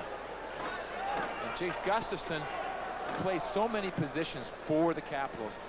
He played left wing on the power play. He'll play center ice against the other team's outstanding offensive line. Right now they're mixing things up a little bit, and he's centering Gartner. Now usually Ridley has been centering Gartner, but they're trying to get Gartner going. They're trying anything they can. Right now Gartner's even on the left wing on this line. They're trying to get him away and get him into the flow offensively. Devils win the draw, and Joe Cirella slaps it in around the boards. Kevin Hatcher for Washington clears the zone, but off the stick of McLean. Sundstrom touches it. It's ruled a high stick, and the linesman blows the whistle, saying they took too much time on what was an offside play to begin with. 14 seconds remaining in the opening period. There's another player, along with McLean and Johnson, who have really helped this team, is Patrick Sundstrom. It's interesting how this line came together. Coach Schoenfield just had the Muller-Verbeek-Broughton line set that he was scrambling all the rest of the lines. And he was watching this line one day on the films and said, hey, every time I get this group of 3 out on the ice, something effective is happening. So he started to lead them together, and the rest has been just great, productive hockey for them. That's a great story, and that usually is the way lines come together. You think of some of the most productive lines in the history of this game who come together because of an injury and somebody filling in, or just one of those things, we need something to happen, let's move this guy here, that guy there, and bang. Sundstrom had played center all season long and never quite scored the number of points and goals that they felt that he was going to. Play great hockey. He was playing outstanding hockey, but now he's playing a solid offensive game also. He just moved in over the line as the horn sounded to end an opening period. The Devils off to a very good start thanks to the power plays midway through the period. And the Capitals penalty-killing concern, Sean Burke, although he didn't face many shots early on, came up with a couple of big saves when the Devils needed the most to keep the game scoreless before they got those power play goals from Mark Johnson. You see them headed down the corridor toward the New Jersey dressing room. The Caps filing off at the other end of the ice. The series all even at a game each. But at the end of one period in game number 3, it's the Devils up 2-1. Shots on goal in the period by New Jersey 9, by the Capitals 8. And New Jersey took the lead at the 10:37 mark. Mark Johnson getting his 5th goal of the playoffs from Daneyko and Sundstrom while Greenlaw was in the penalty box. Then Gustafson serving an interference penalty, and Johnson connects again, this time from Sundstrom and McLean at 15:07. The Devils led 2-0 until 18:22, when a second effort by David Christian got them a power play goal. Stevens and Adams assist, and there's your score. At the end of one, the Devils in front by a score of 2-1. Now let's join Lee Zeidman in our studios for a Sports Channel update. Thanks, Jigs. Coming up between periods, we'll update you on that Adams Division series. Montreal playing at Boston. This is a double play night. Mets opening a series in St. Louis on Sports Channel Plus. The Yankees are home with the Blue Jays, and the Orioles are trying to snap that streak. It's all ahead with Sports Channel update after Stan Fischler interviews come up after this break.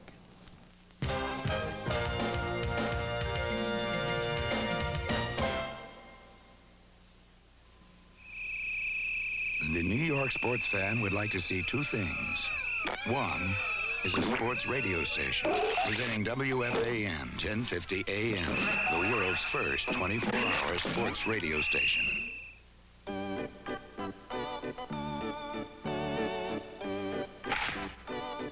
We've made sports easier to catch. WFAN 1050 AM, the world's first 24-hour sports radio station. When we asked our Volkswagen engineers to design the lowest priced wagon in America and add it to the 2- and 4-door Fox lineup, they said, no problem. And when we told them that it had to have all the characteristics of a wagon and the spirit of a Volkswagen, they replied, no problem. But to build the Volkswagen fast enough to keep up with the demand at this price, that might be a problem. What is the Krabby Lobster like? It's like going to a picnic in a casual New England-style restaurant with takeout food, sit-down dining inside and out, daily specials, homemade soups and chowders, fresh fish broiled, baked, and fried, swordfish, tuna, shrimp, lobster, crabs, steamers, and so much more. Plus side orders, salads, and a raw bar. It's like dining at the shore without the drive. What is the Krabby Lobster like?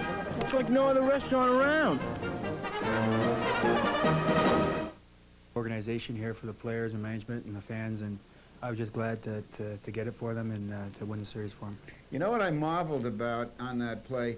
The way you got so clear. I mean, you showed speed that I didn't know you had. I mean, you were flying in on Hextall. Now, when you got to within shooting range, you put it between his pads. Was that your intent all the way? Well, to tell the honest truth, I didn't know what I was going to do when I went in there. I knew Hextall was playing well, so I just figured to wait and see what happened, and I just moved the puck a little bit on my stick, and he opened up his legs. He thought I was going to the far side, and he left me a little room to put it through.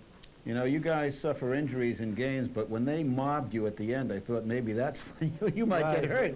Big guys like Scott Stevens and that mauling you, it's with a little guy like me, it could hurt a little bit. Okay, Dale, what about this series? It's tied at 1. You're down by 1 at the end of the first. How do you feel about the way things have gone? Well, their power play scored 2 tonight on us, and you know we're gonna have to shut them down. The last game they were 3 for 7, 3 for 8, something like that, and you know you can't have that either. You got to stop taking penalties, or our penalty killing improved. So, you know it's a tough job killing penalties, and they had a good power play. So we're gonna sit down maybe between periods and look at what we're doing and try to correct it. Now tonight you've switched goaltenders. You have Malarchuk in instead of Peters. How does the team react differently to the style of a guy like Clint rather than Pete? Well, Pete handles the puck a little bit more than Clint does, and Clint's more of a challenge goaltender, and you know he's smaller than Pete, so you know he'll make the first stop, but you just got to clear the rebounds for him, and tonight there were tips and you know side of the net goals, so it wasn't really his fault, and it was just the power play again. You know it's other than that he played really well. You know, you may not be aware of it, but there was a story broke today out of Quebec Associated Press where they're talking about a successor to Maurice Fillion as GM of the Nordiques, and they said that the reason why they dumped Fillion was he traded you away, and of course Bergeron went to the Rangers, and look what you've done for the Washington Capitals. Now, looking back on your move from Quebec to Washington, any regrets? Well, you know, I played there 7 years, you know, and they were good to me. They gave me a chance to play there. I came out of junior and played right away, so, you know, I don't have no regrets. They were in a rebuilding stage, so, you know, it gives me a chance to play with a contender instead of maybe 2-3 years of tough going in Quebec. Dale Hunter, one of the clutch players in the National Hockey League. Lee Zeidman will have more right after this.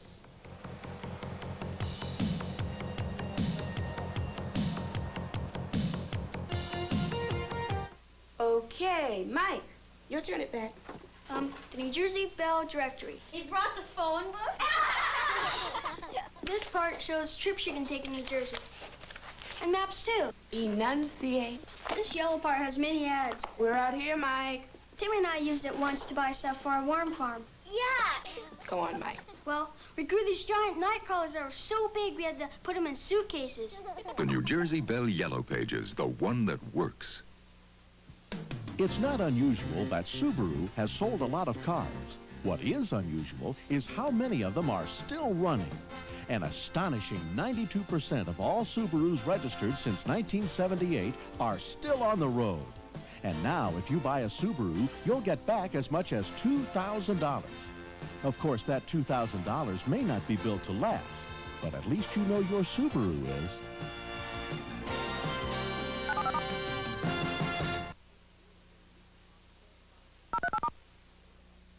Observes a beautiful setting. The Coral House Restaurant and Caterers. Welcome back to Sports Channel Studios. I'm Lee Zeidman. Adams Division Series tied at 1 game. The game 3 at Boston Garden tonight. Let's go. First period, no score. Boston's Mo LeMay picks up the loose puck on the left side, sends the slap shot, beating Patrick Roy to give the Bruins a 1-0 lead. This was supposed to be an ugly game. It has turned out to be that way. Claude Lemieux just nails Gord Kluzak as the Canadiens get paybacks for an ugly game 2 in Montreal. Boston trying to add to the lead. Craig Janney, the Olympian, blasts the shot past Roy, but he comes up with a glove save. They're still going at each other, very tough. Linsman goes in at Chris Chelios. Chelios punched Linsman in the face. Boston nursing that 1-0 lead in the second period now. Mets are playing on Sports Channel Plus right now, opening a 3-game series with St. Louis. The Cardinals have lost 5 of their last 6. Ron Darling facing Jose De Leon tonight. Mets coming off a 6-2 homestand that included a sweep of these same Cardinals. They're in the top of the first, no score. Yankees finally home after winning 7 of 10 on the road, playing Toronto in the Bronx. Let's check it out. Rick Rhoden off to an excellent start tonight. Here, he gets Tony Fernandez to strike out on 3 pitches. Rhoden is looking very sharp this night. In fact, he struck out the side in the first. Lloyd Moseby, the second victim. Rick Leach takes a cut there at a beautiful slider, Rhoden's 3rd K, to end the first. Bottom of the second, Roberto Kelly rips a base hit to left center. Lloyd Moseby comes over to make the play, but the ball gets by him. Dave Winfield motors round 3rd and is sent home. Kelly winds up on 3rd, 1-0 Yankees lead. Next batter, Mike Pagliarulo pops one up to right field. Jesse Barfield gets under it, makes the catch, but Kelly tags up at 3rd and scores to make it 2-0 Yankees. They're in the 4th. Toronto has scored to make it 2-1. Baltimore and Kansas City, the Orioles looking for that record-setting 16th loss, playing the Kansas City Royals, a team they've beaten on a regular basis. In the first inning, no score. In the NBA, Boston-Atlanta looks like a great matchup, but the Celtics started the game playing without Larry Bird, Robert Parrish, and Dennis Johnson. Parrish and Johnson were not supposed to play. Both had injuries, but they caught a late flight and got to the game late in the first quarter. Dominique Wilkins scored the first 11 points for Atlanta, going baseline with a pretty turnaround, hits it there. Neek uses his picks well as well. Pulls up from the top of the key and hits the J. The Hawks playing tough defense. Kevin Willis steals the ball. Dominique Wilkins passes back to Willis for the layup that made it 30-18. Atlanta at halftime. It's a 67-45 lead. After the game on New York Sports Nightly, tune in to hear Harvey Pack's preview of Saturday's Wood Memorial. That's Harvey Pack on New York Sports Nightly after the game. That's the news. We'll take a break, then go back to the Meadowlands. Stay with us.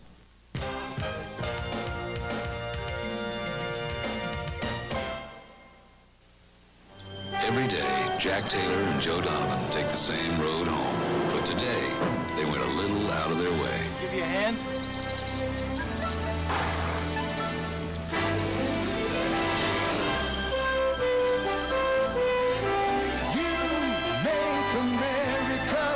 Here's to you, the clean, crisp taste of Beechwood-aged Budweiser. This Bud's For all the guys who go out of their way.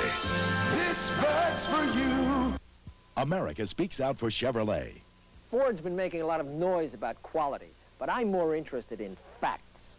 Fact, the Chevy Nova is the highest quality car built in America. Chevy doesn't say so, J.D. Powers does.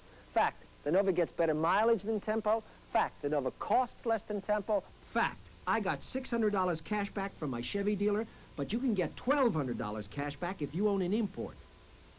Fact, I bought a Chevy Nova.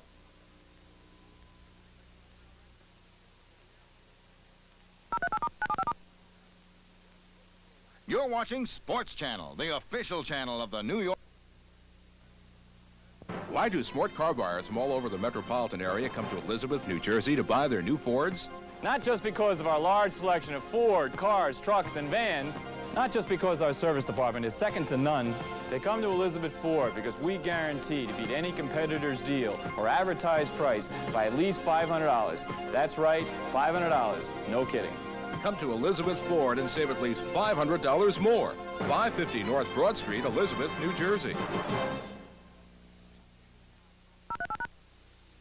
Got a 2-1 game out at Brendan Byrne Arena. Let's go to the Meadowlands. Jakes McDonald and Peter McNabb standing by. I was surprised the Capitals got off to such a hot start, yet they trailed 2-0 in a hurry.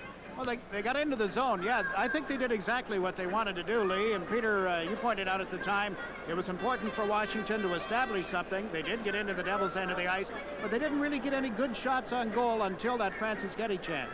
And there's no question that the Capitals' game plan tonight was dump the puck in, hit. Francis Getty's in the lineup for a reason because he's a good body checker. Adams, Greenlaw, they're there to add some size. But the Devils did a good job of escaping, passing the puck quickly, and getting out of the zone. They forced the Capitals into a couple of penalties. They got the power play goals, but the big goal was that last one by the Capitals. They got out of that period, I think, as well as they could have expected. First period belongs to the specialty teams. Power play goals, 2-1. The Devils leading. Will return to the Byrne Meadowlands Arena after we pause for these messages. What do you hate about your health insurance? Waiting for the check. Waiting for the check. Waiting for the check. With Healthways, there's no waiting because we pay the bills. That's why you love Healthways. Medical coverage as close to perfect as you can get. Dear Mr. Gorbachev, recently you were voted Time Magazine's Man of the Year. So the Team Pontiac dealers of New York, New Jersey, and Connecticut thought it only fitting that you should drive Motor Trend Magazine's Car of the Year, the Pontiac Grand Prix. So in the spirit of international exchange and a demonstration of American know-how, please accept this gift. We selected one in red. We thought you'd like that.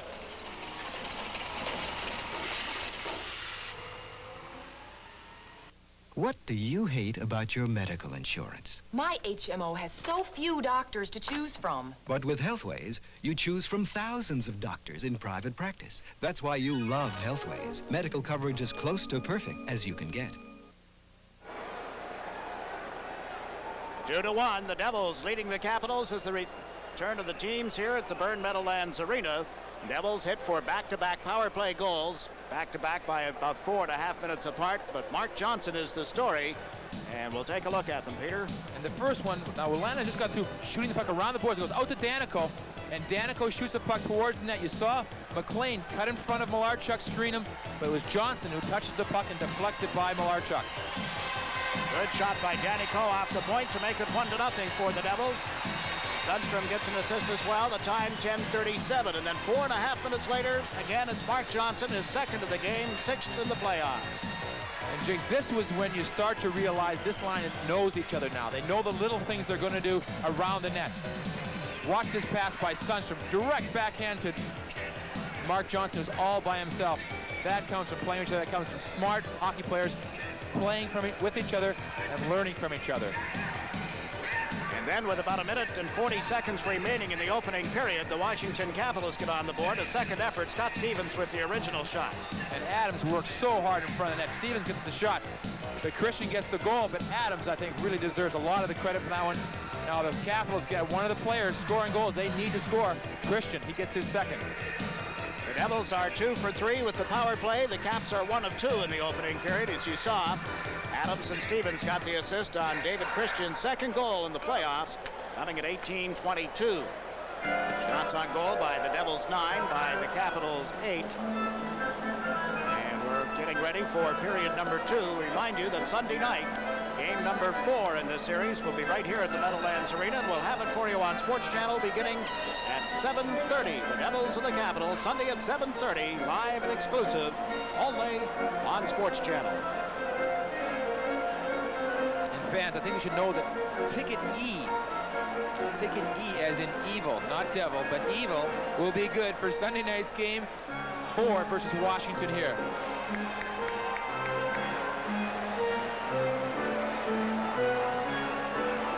As we line up for the opening of period number 2, Carlson is at center ice, Conacher on the left side, Brown on the right for the Devils. That's Sorella moving up, dumping it into the Washington zone. Gartner held Conacher up a little, giving Stevens a chance to get back to the puck. And he shot one high and on into the seats.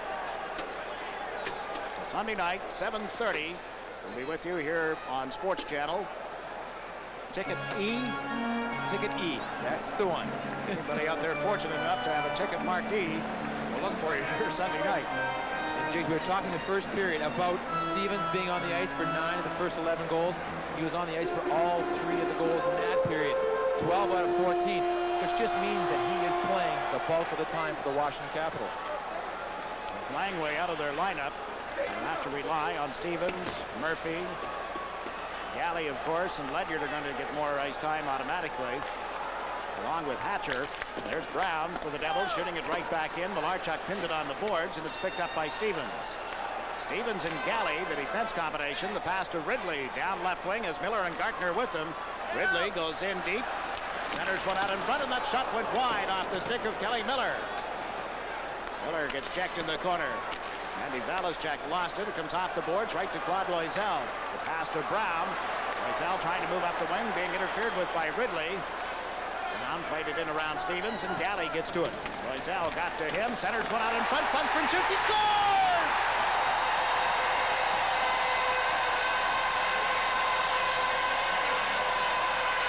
Jiggs, of all the players on the Devils team, if you want to have a backhand shot, you'd have to pick Patrick Sundstrom. 2 things to note here. Nice pass from behind the net. But watch how close together Sundstrom's hands are when this puck gets to him. He has a very unusual shot with the backhand. He pulls his hands very close, and he really gets a lot of power behind it. A lot more power than most players are able to get. This is good forechecking by Loisel. He just takes Galley right off the puck. But Sundstrom is able to just whip that puck with the backhand right off the post. That shot really surprised Malarchuk more than anything. I think it surprised everybody in this building as well. Patrick Sundstrom getting the goal. That's his 4th in the playoffs. And now from the drop of the puck, Adams is into a fight. Adams of the Caps. Who's the Devils player he's got, Peter? That's Melee. And Jiggs, that is a direct result of what happened earlier in the first period. As Melee was coming off the ice for a line change, he had his head down, and Adams just smoked him into the boards. Now, Melee wasn't able to do anything at that time because he was hurting. He went off. The first opportunity they came together, they both got into it. Adams being ushered to the penalty box by linesman Wayne Quaney. David Melee accompanied to the box by the other linesman, Swede Knox. Conversation going on. Yeah. Can you lip read, Peter? Well, I better not be able to. Better in this situation. Usually I've been sitting there when the other guys are arguing. Stan Fischler has an update for us. Stan? What we've learned so far, and it's all unofficial, is that Kirk Muller has bruised biceps. There's some uncertainty whether or not he's going to come back. The doctor told me that they're going to try to ice it, and that's all I have for you right now. All right, fighting penalties to Adams and Melee. Had not detected that Captain Kirk Muller had not returned with the team. I certainly didn't notice it, but that would be a big blow. And here we got another one going. This is Bolannon on the Devils side of things. He is squared off with Jeff Greenlaw. Now Shanahan and Greg Smith down on the other end of the ice. The referee, Burrell, is between them. Knox and Bonnie trying to separate these two. At the other end is Morale. When Shanahan and Smith went at each other, Morale went right up, stepped in between and says, if you fellas think it's an automatic game misconduct, you'll be out of here.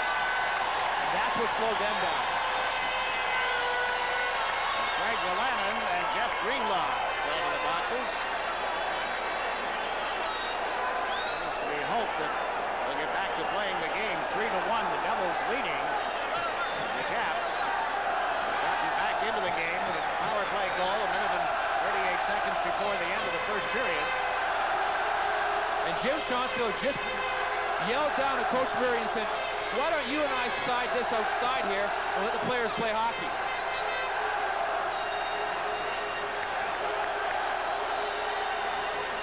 This goes back, Jigs, to a situation earlier in the season The Capitals had beaten the Devils down in Washington very badly. Came back here and embarrassed them 6-1. And maybe the worst loss at under Jim Schoenfeld. As they were walking off, the coaching staffs for both teams got into it. And I think this is a little bit of a carryover.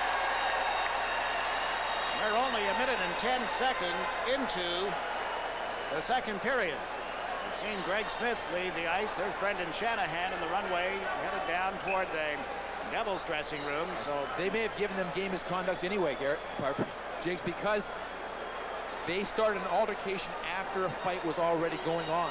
Exactly. And that would reduce the Washington defense score by 1. Well, they'll sort it out at the penalty boxes, and no doubt the referee will have something to say to the coaches as well. We'll take a break here while it's being sorted out. But your score at the Meadowlands early in the second period is the Devils 3 and the Capitals 1. The Jeep sales event of the year is on now at your Jeep Eagle dealer. Save up to $2,050 on a select Jeep Comanche loaded up with an option discount package. Or you can save up to $1,800 on a select Jeep Cherokee. Plus get $750 cash back on Jeep Wagoneer, $1,000 on Grand Wagoneer. Also hurry in and check out the exciting new Eagle Premier. See America's winners now at your Jeep Eagle dealer. See your tri-state Jeep Eagle dealer. Jeep Eagle, the newest division of Chrysler Corporation.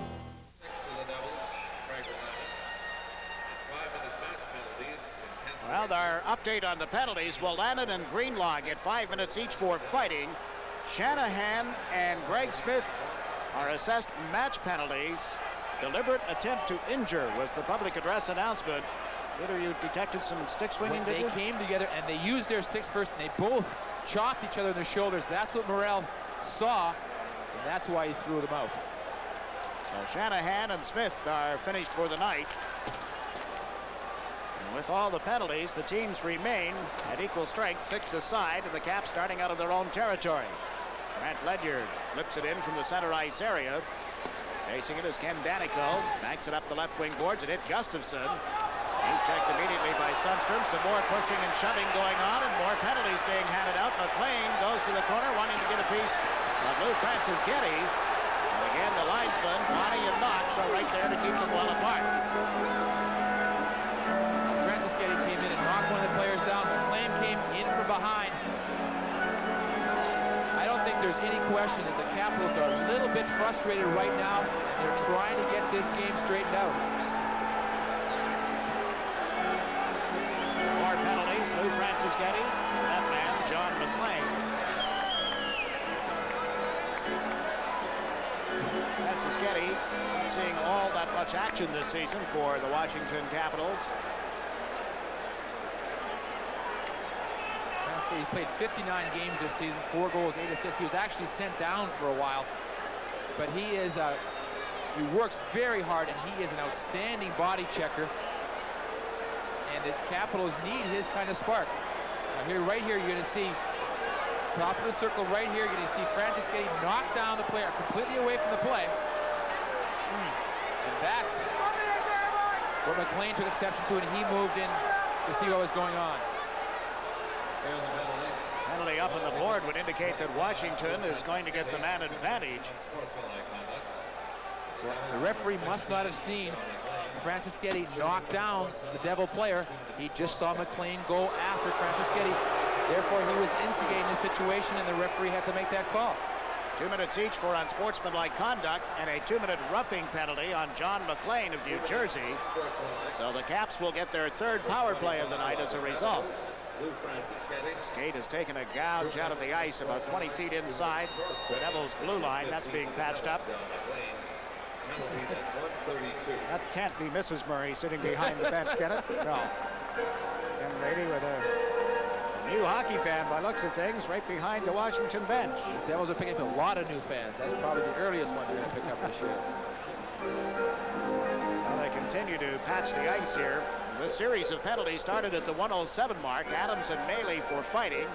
Then 3 seconds later, Lannon and Greenlaw square off as the puck was dropped. 57 seconds, excuse me, not 107. 57 seconds into the second period, Adams and Maley. And Greenlaw and Smith. And Jigs, after a first game that only saw 38 minutes between the two teams. The Capitals having 20, the Devils 18 minutes of penalties. The last game had 162. This game is well on its way to the same total, so things have started to pick up after a relatively mild first game. The Devils' goal to make it 3-1. Patrick Sundstrom, his fourth of the playoffs from Claude Loisel at the 57-second mark. On the ensuing face-off is when Adams and Maley went at it. So Washington now with a man advantage. Face-off from the Devils' end of the ice. Gustafsson got it back to Stevens, and Loisel knocked it away from him and has shot it down the ice. Seldom you see Stevens stripped of the puck like that. Murphy sets up back of the Caps' goal. Gustafsson tight on the boards on the left side. Pavanka moving up the middle. The pass for Christian. A bad one is cleared back by Valaschek. Here's Larry Murphy. Brown hounding him. Takes him to the boards. The puck comes back. Valaschek with a shot. He scores!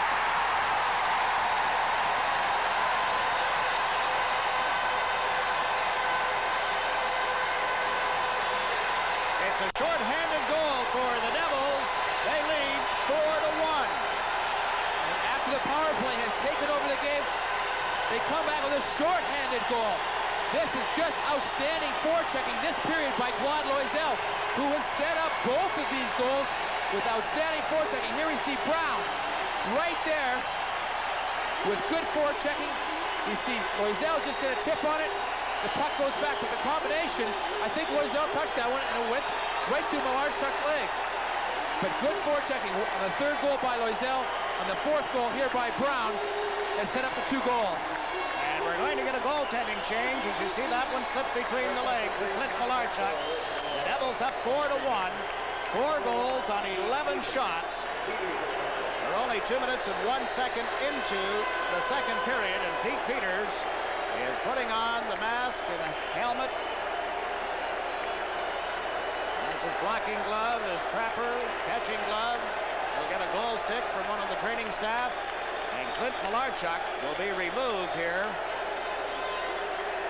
Malarchuk, who had played so well against the Devils during the regular season, the victim of an overtime loss in the series in Philadelphia, 5-4, and the victim of 4 goals, 2 of them power plays, and now a shorthanded goal. Loisel gets the goal from Valaschek. Doug Brown has to get an assist as well, I would think, Peter. Yep. And Jiggs, this is a very unusual first 2 minutes of this period. Right now, Jiggs, there's 2 men in the dressing room for the Devils. There's 5 men on the ice counting Burke. There's 4 men in the penalty box. And there's only 9 guys right now on the Devils bench. There's lots of room to sit there right now. Who said they need Kirk Muller, huh? Just kidding, of course. Kirk, we're told, has an injury. They do expect him back. That was our update from Stan Fischler a little earlier. You see Pete Peters taking all kinds of time. That's what they're doing with Pete Peters. They're taking his sweater and moving it down over his equipment. In game 1, the Devils, in trying to slow things down and throw Peters off, he was the first star in game 1, had an outstanding game, forced the referee to go down and pull his sweater down over his equipment. And they saw them go down right away and have to do it again. Peters is 30 years of age. You look at Clint Malarchuk, who will be 27 on the 1st of May. Both goaltenders for Washington from the same hometown, Edmonton, Alberta. Peters, 30 years of age. He's 6'1", 195 pounds. Peters in the playoffs has a 3.09 goals against average, 5 wins, 3 losses. Giving up 25 goals coming into tonight's game. Before that 5-2 loss to the Devils the other night, Peters had won 4 straight very big games for the Capitals. So they have confidence in Peters. They were hoping for a strong game from Malarchuk to rest Peters, but he's back in there again. And now he's been met by this glee club of just over 19,000 in their chorus of Peters. 4-1, the Devils leading the Washington Capitals. Ridley gets to a loose puck and dumps it in behind the Devils' goal. There's Randy Valaschek, met hard. Trouble coming up from Gartner. Carlson gets to the puck and plays it away from Hatcher, who was coming to the right point. Kevin Hatcher drops it back to Galley. On shot from center ice, wide. Devils cleared to the line and brought back in offside by Kevin Hatcher. Now sticks up again. This time it's Hunter and Patrick Sundstrom. And quickly, the linesman in between. We could be in for a long, long night as referee Denny Morrell has more penalties to hand out on this exchange. And Jake, slowly but surely, by twos, Dale Hunter's going to pass Tiger Williams tonight. Patrick Sundstrom and Dale Hunter go off. Reminder, we're back here with you Sunday night at 7:30 for Game 4 of this series. Game 5 will be at the Capitol Center in Landover on Tuesday night, and you'll see it as well right here on Sports Channel. Here we see the 5 players in the penalty box, and now you see the deserted New Jersey Devil players box. There's only 8 of them over there now. Things are maybe more than the penalty box in a minute. They will be on the bench. Roughing penalties handed out. And through all this, still 53 seconds remaining. A minor penalty against John McClain. Washington with a man advantage. Hatcher has the puck here at the right point. Lays it back to the net. They got to go to Gartner. Mike Gartner trying to peel off the far boards. Lets a shot go. Blocked and covered by Burke. No rebound. That is one of the things that the defenseman keeps saying about how nice it is to play for Burke. Picture of Gartner, who's obviously getting frustrated shooting from that far out. You usually try and get the puck back to the point and don't take a shot from this tough an angle. You see where Burke doesn't let the rebound go. They say they have such confidence that they cover the man in front of the net, don't let him get his stick on the puck. Burke is so good about covering up that rebound, getting the face off, and let everybody reorganize. So many great stories about Sean Burke. Caps get the draw. Stevens centered one in front, and Danico was on his man immediately. The man in this case was Gustafson. Caps hold it in. Christian checked by Danico as he tried to go back in the net. Here's Michael Pivonka. That's Christian setting up the pass to Pivonka. Into Christian, back to Pivonka. Lost sight of it. Went to center one for Christian, and it's broken up by Danico, but he couldn't clear it out. And Gustafson waits.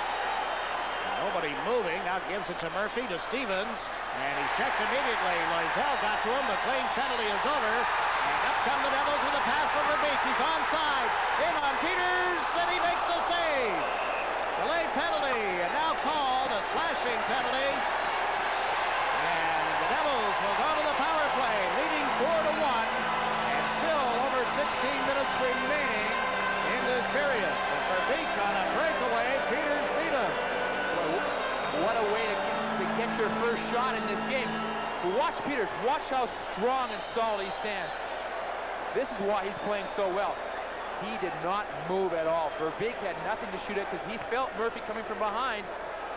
And Verbeek being a shooter doesn't go to the deep that often. He did, remember, a very big goal that he did get on a deep against Van Beesbrook against the Rangers on a penalty shot. But right there, he went with his best shot. He tried to get Peters to move.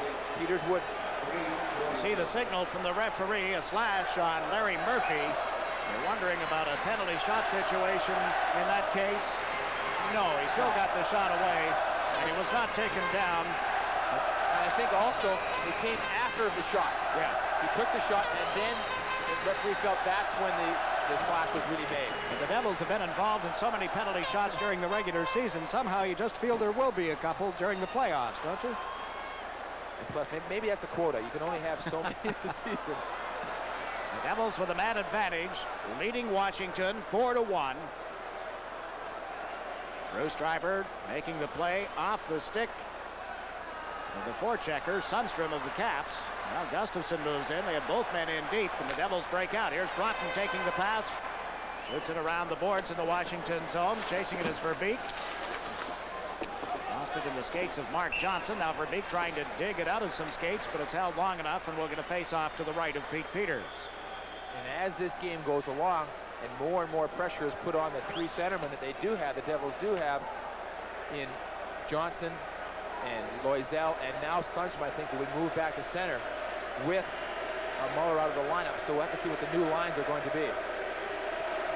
Mike mentioned that the off-ice officials handling the clock, penalty times, and that type of thing are from the Nassau Coliseum. The folks who handle the Islander games on a regular basis. Got a whole list of names. I probably shouldn't need them, but I do. Jack Rafferty, of course, is the supervisor of officials. Billy Black, excuse me, is one of the goal judges. Ed Bjornes is the other. 4-1, the Devils lead. 1 minute and 20 seconds remaining in the penalty to Larry Murphy. The forechecking of Broughton, putting the puck in the corner.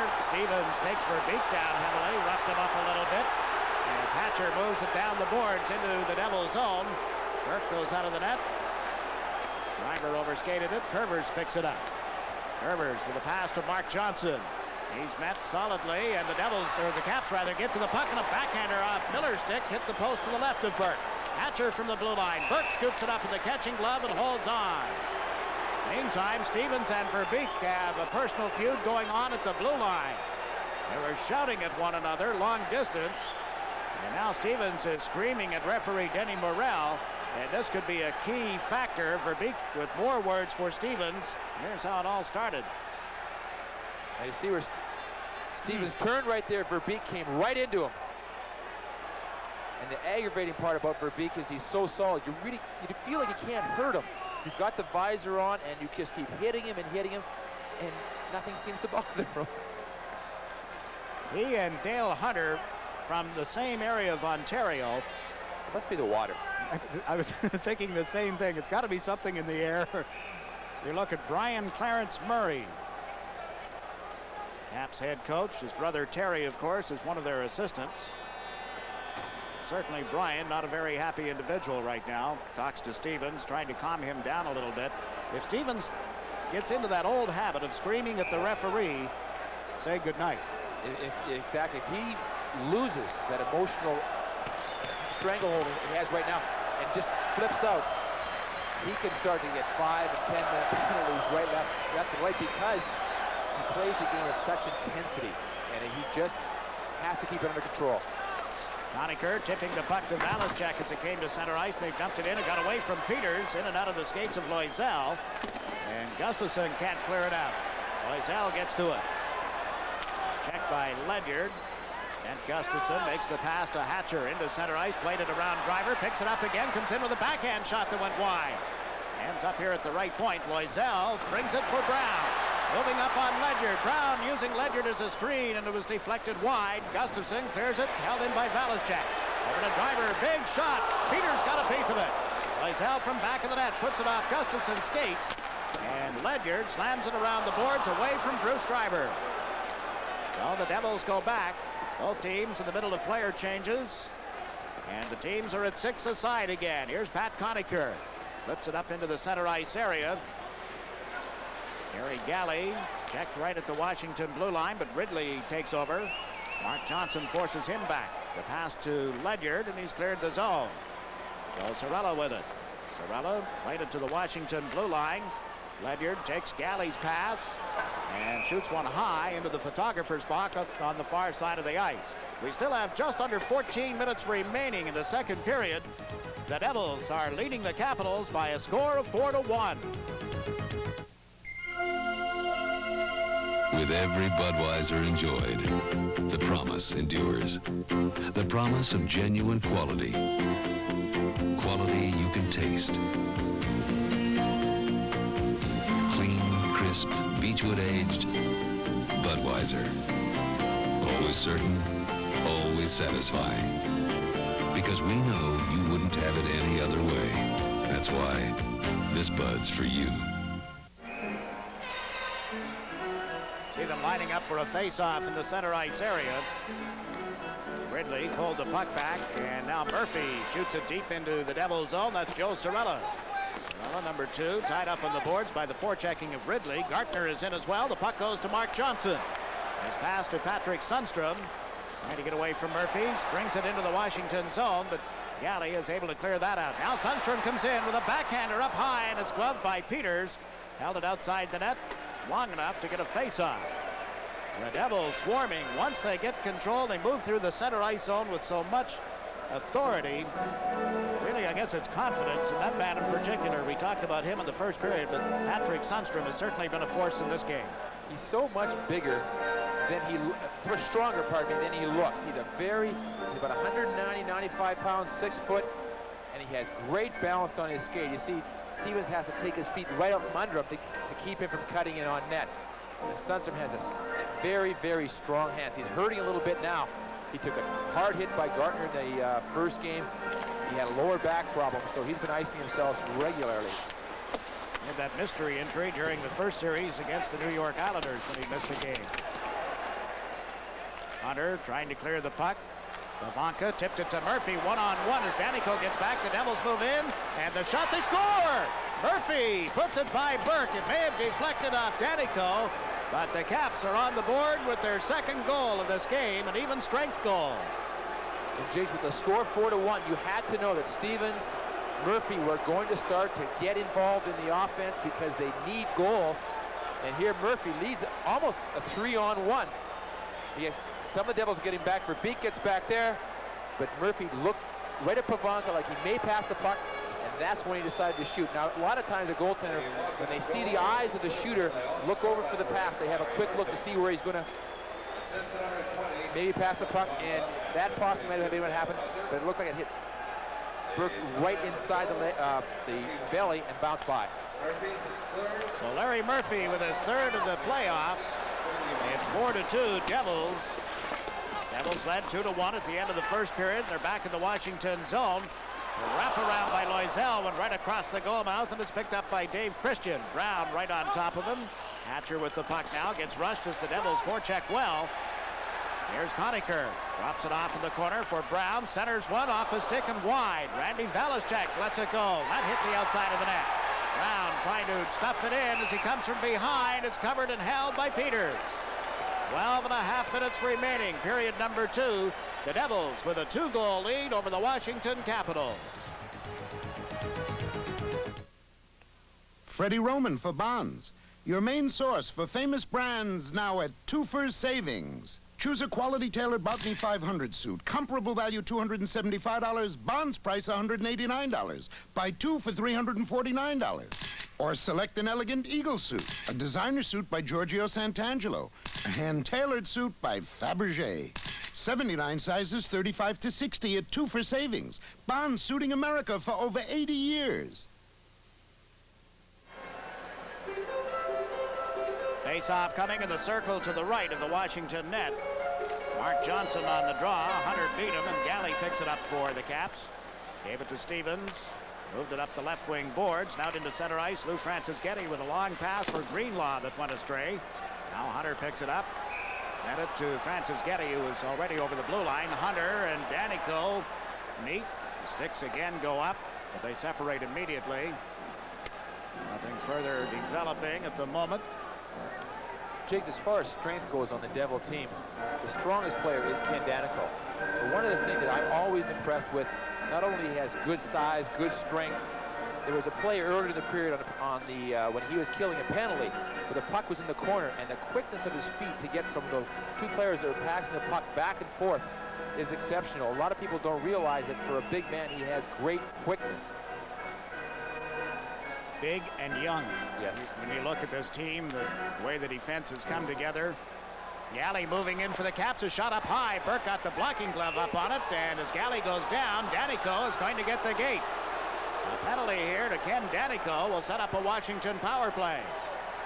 A holding call as you see the signal, so the Caps with an opportunity to get themselves back into the game. 12 minutes and 13 seconds remaining in the second period. It's the Devils 4, the Capitals 2. Hearts are beating fast at Majestic Chevrolet with hot deals on some fast-selling cars. Catch spring fever at Majestic with Cavalier Coupes from $67.26 and the Spectrum Express from $63.65. Or how about the Chevy Sprint from only $54.09? Ready for fun? Try the Mark III custom van, luxuriously equipped from $15,987, all backed by Mr. Goodranch. No one knows your GM car better. No one. Catch spring fever at Majestic Chevrolet in Freeport, the dealer that's all hearts.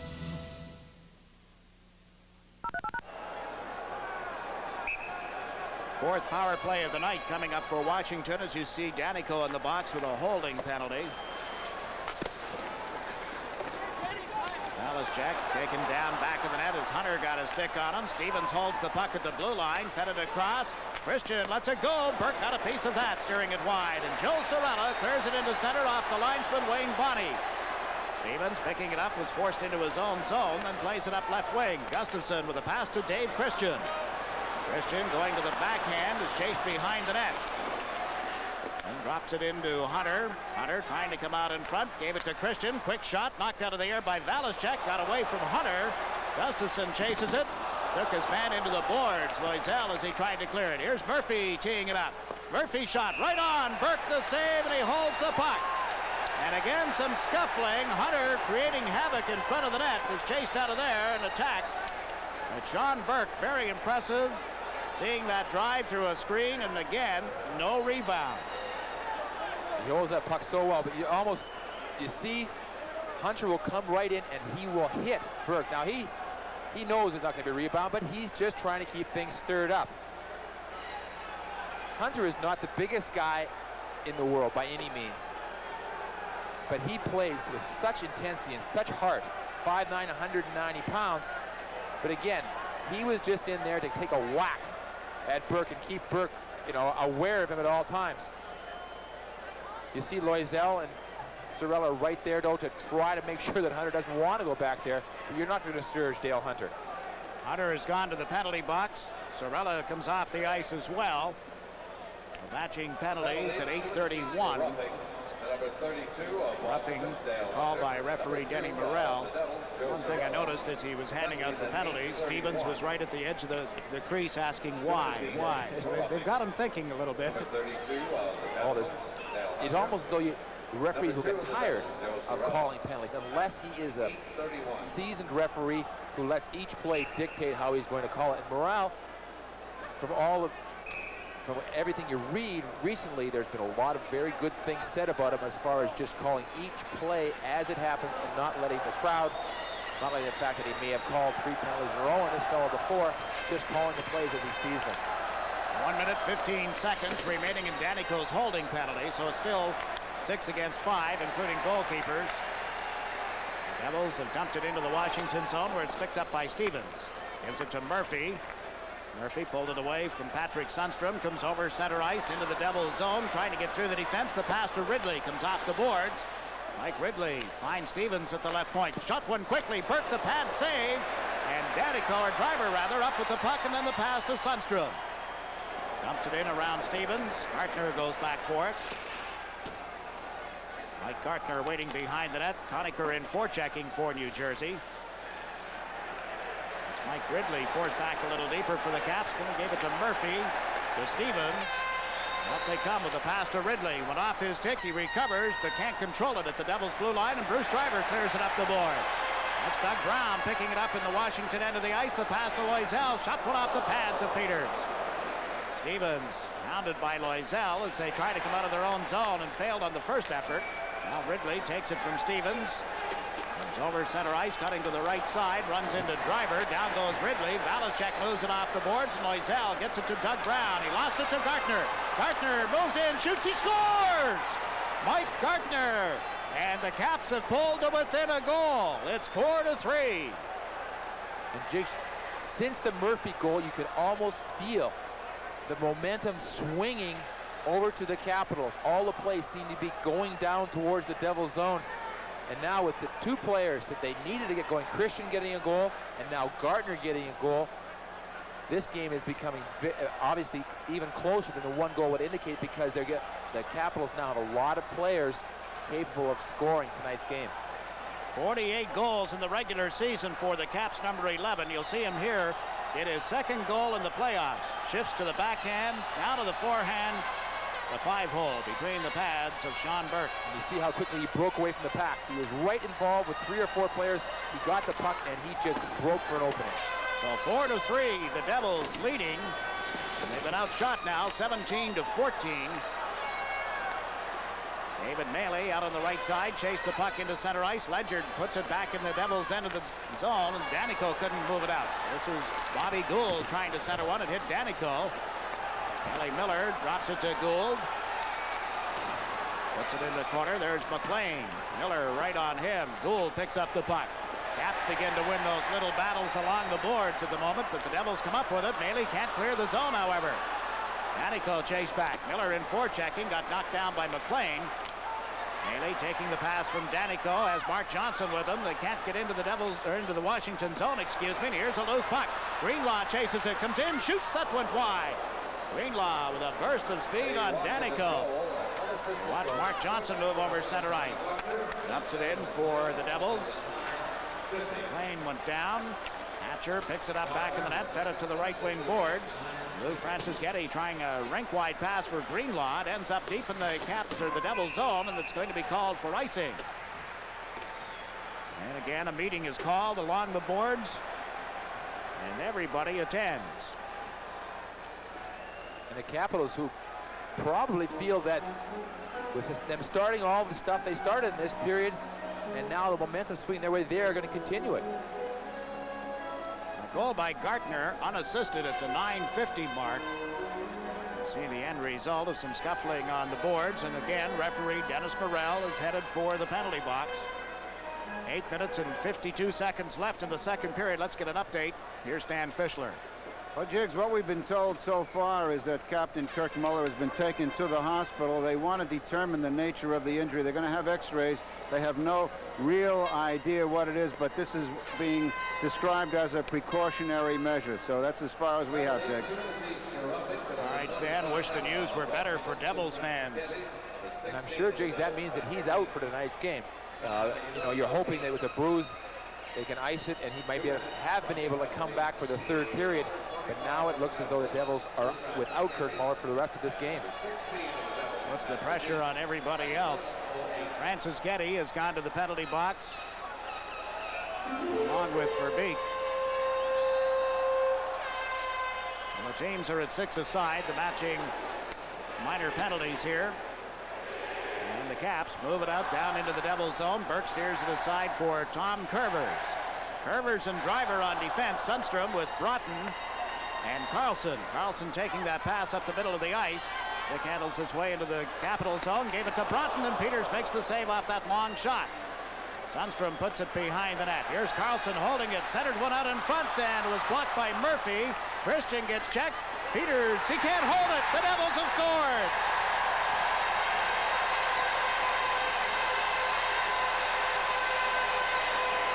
And Jiggs, Anders Carlson only had one goal all season long in a very frustrating season.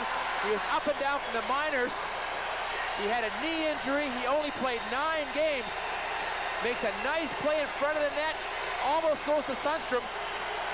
But the Capitals just have a little trouble getting it out. And just when it looked like the Capitals were starting to take over this game, the Devils get a bit of a lucky bounce.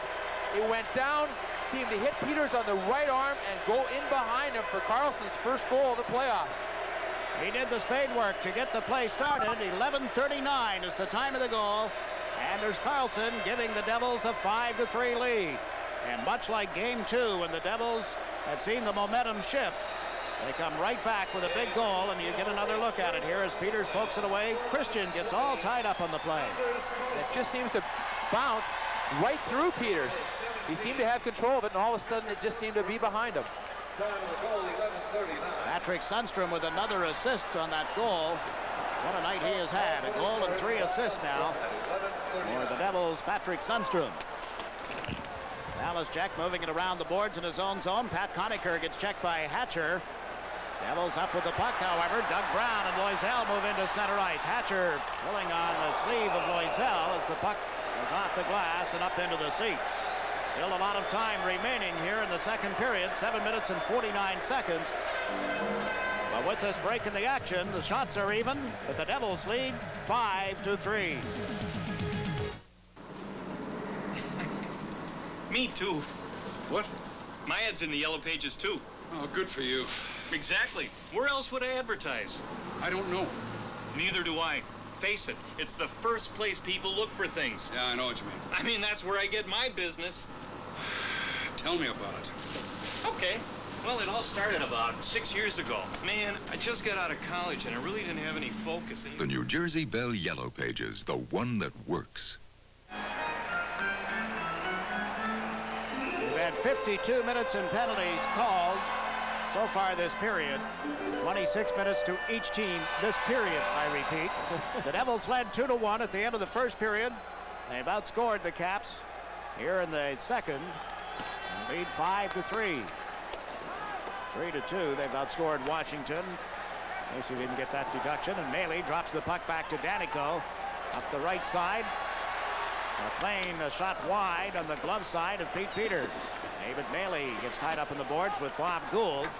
Mark Johnson forechecking. Caps up with the puck. Here's Gould over center ice. Has Pavanka with him. He lost it at the Devils' blue line, and Danico moves it up the wing. Mark Johnson clears it out to center. Hatcher shoots it right back in again. Caps fail to get back on side. They have not regained the blue line, and the Devils move it up to center ice now. Hatcher up to Gould. Puts it in the Devils' end of the ice. That's Wolanin after it. Now Mark Johnson pass off the boards. Maley couldn't get to it. Hunter chases it. Lets one go up high. Burke the save. He drops down to cover the puck. And Hunter knew that Gould was going right for the front of the net, so he just turned and fired. And that as Hunter comes back and toward what should be the face-off area, up goes the stick. You look at Sean Burke, talking about him in the first period, the possibility of this being the Rookie of the Year next season. I think his play so far this season he's already got a few votes. I would be inclined to think so. Of course, the last goalie to have been the Rookie of the Year is Tom Barrasso in the 83-84 season. I think one of the differences between Barrasso and Burke is that when Barrasso came in, he was an